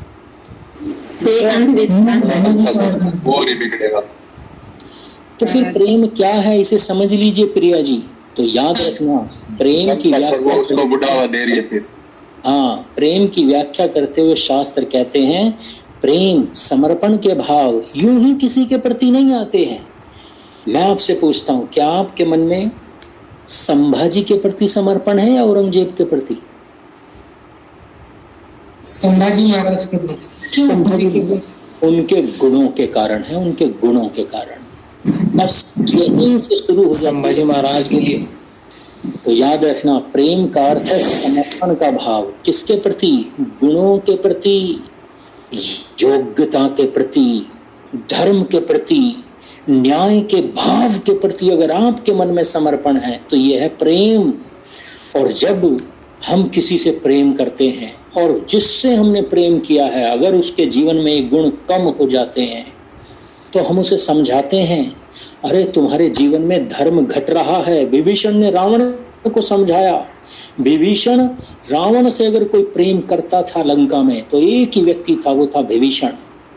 सब उससे मोह करते थे, वह चाहे एक स्त्री उठा कर ले आए चाहे 10 ले आए, सब उसके कार्य का समर्थन करते थे। वह प्रेम नहीं था, वह तो आकर्षण था, वह तो मोह था। अगर किसी के मन में रावण के प्रेम था तो वह विभीषण था। विभीषण ने समझा, हे रावण, तूने जितनी शक्तियां प्राप्त की हैं ये धर्म के मार्ग पर चलकर प्राप्त की हैं, और आज जब तू शक्तिशाली हो गया है तो तूने धर्म का मार्ग छोड़ दिया, तू अधर्म के मार्ग पर आ गया है। छोड़ दे ये धर्म का मार्ग, वापस कर दे देवी सीता को। वो नहीं माना तो उसने रावण के वध में भी सहायता की। एक माँ, आपने मूवी देखी होगी वास्तव मूवी देखी है। वास्तव में एक माँ अपने पुत्र से बहुत प्यार करती थी। उसका पुत्र बड़ा अच्छा था, पर एक दिन जब वो धर्म के मार्ग पर चलने लगा, बार बार समझाने पर भी नहीं माना, तो माँ ने बंदूक उठाई, उसी की बंदूक उठाई, उसी की कनपट्टी पर लगाई और चला दी। इसे कहते हैं प्रेम। अगर धर्म के मार्ग पर चलोगे तो मैं समर्पित हूं तुम्हारे लिए, पर तुमने अगर अपनी योग्यता में बदलाव किया, अपने गुणों में बदलाव किया, तुमने अवगुणों को धारण कर लिया, तुम अयोग्य हो गए, तुमने अधर्म का मार्ग चुन लिया, तुमने अन्याय का मार्ग चुन लिया, तो तुम्हारा वध कर देना भी मेरे प्रेम का ही एक अंग है। इसे कहते हैं प्रेम। तो याद रखना, प्रेम घटता भी है, बढ़ता भी है। आप अच्छे कार्य करोगे। मैंने किसी स्त्री से प्रेम किया और मुझे पता चला वह स्त्री घर के कार्यों में बड़ी अच्छी है, तो मेरा प्रेम उसके प्रति बढ़ गया। पर कुछ दिनों बाद पता चला, अरे यह स्त्री तो सामाजिक कार्यों में भी बहुत अच्छी है, यह स्त्री तो राष्ट्रवादी है, यह स्त्री तो शत्रुओं का नाश करने की योग्यता रखती है, तो मेरे मन में ऐसी स्त्री के प्रति समर्पण और अधिक बढ़ जाएगा। तो याद रखना, प्रेम गुणों से होता है। गुणों में वृद्धि होगी तो प्रेम बढ़ता चला जाएगा, और गुण कम होते चले जाएंगे तो प्रेम समर्पण के भाव घटते चले जाएंगे। ये जो ओशो है, ये जो प्रशांत है आचार्य, और ये जितने बाबा हैं, इन्होंने सच में कभी प्रेम किया ही नहीं। ये करोड़पति, अरबपति, खरबपतियों जैसा जीवन जीते हैं, लोगों को मूर्ख बनाते हैं। ये सब कम्युनिस्ट विचारधारा के लोग हैं, भ्रमित करते हैं। इन्होंने प्रेम को लेकर समाज को जितना भ्रमित किया है, इतना किसी और विषय पर नहीं किया। इस देश में युवा और युवती आपस में जिसे प्रेम समझते हैं, वो प्रेम नहीं, शारीरिक आकर्षण होता है, वह प्रेम है ही नहीं। अरे प्रेम तो गुणों से होता है, आत्मीय गुणों से प्रेम होता है, प्रेम तो सज्जनों से होता है, प्रेम तो श्रेष्ठों से होता है, अधर्मियों से, जिहादियों से, मुसलमानों से, गलीचों से, भिखारियों से, अविद्वानों से, मूर्खों से, अंधविश्वासियों से कैसा प्रेम? अरे प्रेम तो विवेकियों से होता है, धर्मात्माओं से होता है, मर्यादित लोगों से प्रेम होता है, जिनके गुणों में बढ़ने की, जिनके गुणों के बढ़ने की संभावना होती है, उन लोगों से प्रेम होता है। प्रेम घटता भी है, बढ़ता भी है, प्रेम शर्तों के साथ होता है। एक स्त्री कहती है, धर्म पर चलने वाली एक स्त्री कहती है, हे मेरे पति, हे मेरे प्रेमी, जब तक तू धर्म पर चलेगा मैं तुझसे प्रेम करती रहूंगी।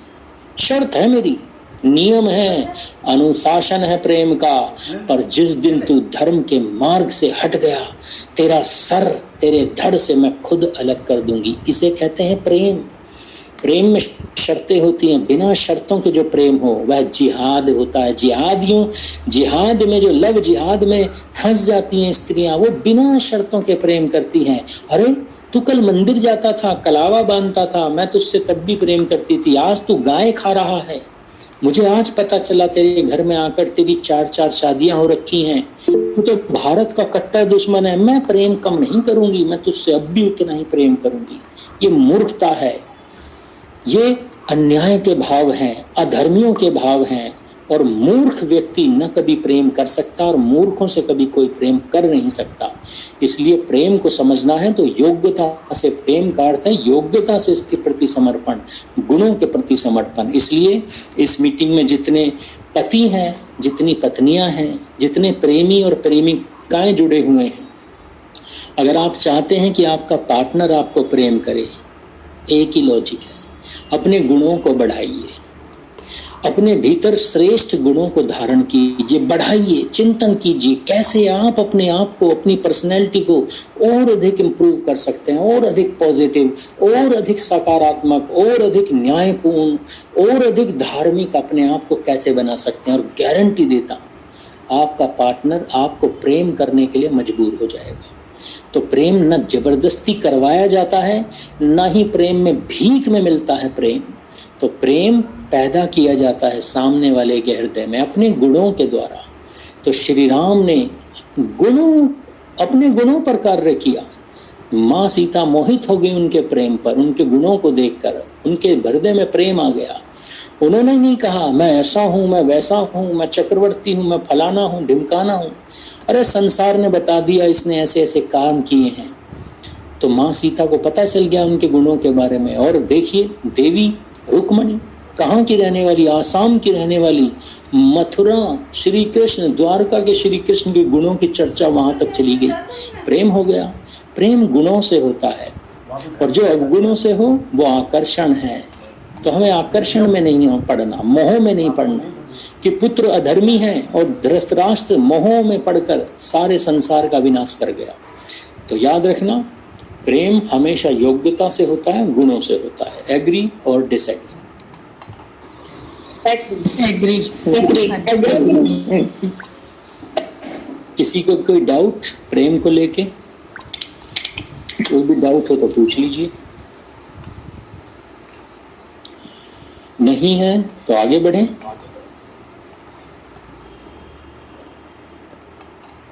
आइए आगे बढ़ते हैं। जो अगला विषय है इसे आज हम कंप्लीट नहीं करेंगे, ये विषय कल आरंभ होगा। और ये कितना रोचक है, कितना इंटरेस्टिंग है, इसे बता देता हूं। तो कल की क्लास जो नए सदस्य हैं वो मिस ना करें। यह है ह्यूमन साइकोलॉजी पर। प्रेम तो हो गया, राम को सीता से, सीता को राम से प्रेम तो हो गया, पर एक दूसरे की साइकोलॉजी नहीं समझते।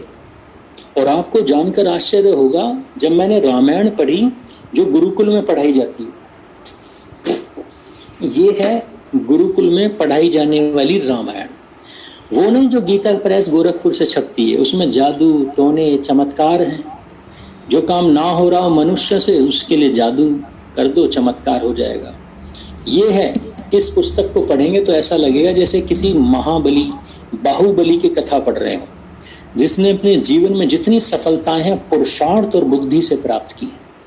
तो ये वो रामायण है जो वैदिक गुरुकुल में पढ़ाई जाती है। इसे जब पढ़ेंगे तब समझ में आएगा कि माँ सीता और हमारे पिता श्री राम के बीच भी झगड़े होते थे। मनमुटाव। सर ये किस प्रेस की है सर, ये जो इनको मंगाए हम? ये है विजय कुमार गोविंद राम आसानंद, ये पब्लिकेशन है, ये गुरुकुल के लिए ही पुस्तक छापते हैं। बता दूंगा डिटेल में, आइए विषय को समझ लेते हैं। तो मनमुटाव, झगड़े, मतभेद हर घर में होंगे। क्योंकि क्यों होंगे? क्योंकि स्त्री और पुरुष की साइकोलॉजी अलग है। पुरुष शरीर से बलिष्ठ होता है, स्त्री शरीर से कोमल होती है। तो एक कार्य को करने के लिए दोनों की विधियां अलग अलग होंगी। एक कार्य को करने को कहो कि भाई वजन हटाना है, बाहर सड़क के बाहर पत्थर पड़ा है, वजन हटाना है, तो पुरुष जाएगा बाहुबल दिखाते हुए, अपनी शर्ट वर्ट उतार के और अपनी बॉडी दिखा के और लग जाएगा। भले उसकी नाभि दिख जाए, पर वो पुरुष अपनी ताकत वहां जरूर दिखाएगा। और स्त्री जो शरीर से कमजोर है, 40-45 किलो का वजन है, वो सोचेगी क्या करें, तो वो क्या कहेगी, अपने देवर को कहेगी, देवर जी अपने दोस्तों को बुलाओ और हटवा दो। तो दोनों एक ही कार्य को कर रहे हैं पर अप्रोच अलग अलग। अप्रोच अलग क्यों? फिजिकलिटी अलग और शरीर शारीरिक संरचना अलग है। तो संरचना अलग क्यों है? क्योंकि परमात्मा ने दोनों के भीतर हार्मोन्स अलग अलग दिए। तो पुरुष किसी भी कार्य को अलग मानसिकता से करता है, स्त्री अलग मानसिकता से। तो होता क्या है, पुरुष स्त्री के किए हुए कार्य को सोचता है ये कोई तरीका है, ऐसे ये सही तरीका नहीं, और स्त्री भी ये समझती है तुमने जिस तरीके से कार्य को किया है ना, ये सही तरीका नहीं है, इसे बेहतर तरीके से करना है तो मेरे तरीके से करो। तो चूंकि दोनों के हार्मोन्स अलग हैं, साइकोलॉजी अलग है, और एक दूसरे की साइकोलॉजी को ना समझने के कारण हम एक दूसरे के कार्य करने के तरीके को गलत ठहराते हैं। यहाँ से मतभेद आरंभ होते हैं। श्री राम और श्री माँ सीता के बीच बीते, पर अंतर बस इतना होता है, जो विद्वान होता है, जो साइकोलॉजी को समझता है, उसके जीवन में जो डिफरेंसेस है वो बहुत कम। तो श्री राम और माँ सीता के बीच जो वाद विवाद होता था वो क्षण भर के लिए होता था। बस 2-4 सेंटेंस इसने कहे, 2-4 उसने कहे, और समझ जाते थे हाँ भाई मेरी गलती है। तो कितनी जगह श्री राम ने क्षमा मांगी, अरे मैं समझ गया, बस मैं समझ गया मैं गलत। और कितनी जगह माँ सीता कहती है अरे श्री राम मैं समझ गई कि मैं गलत हूँ।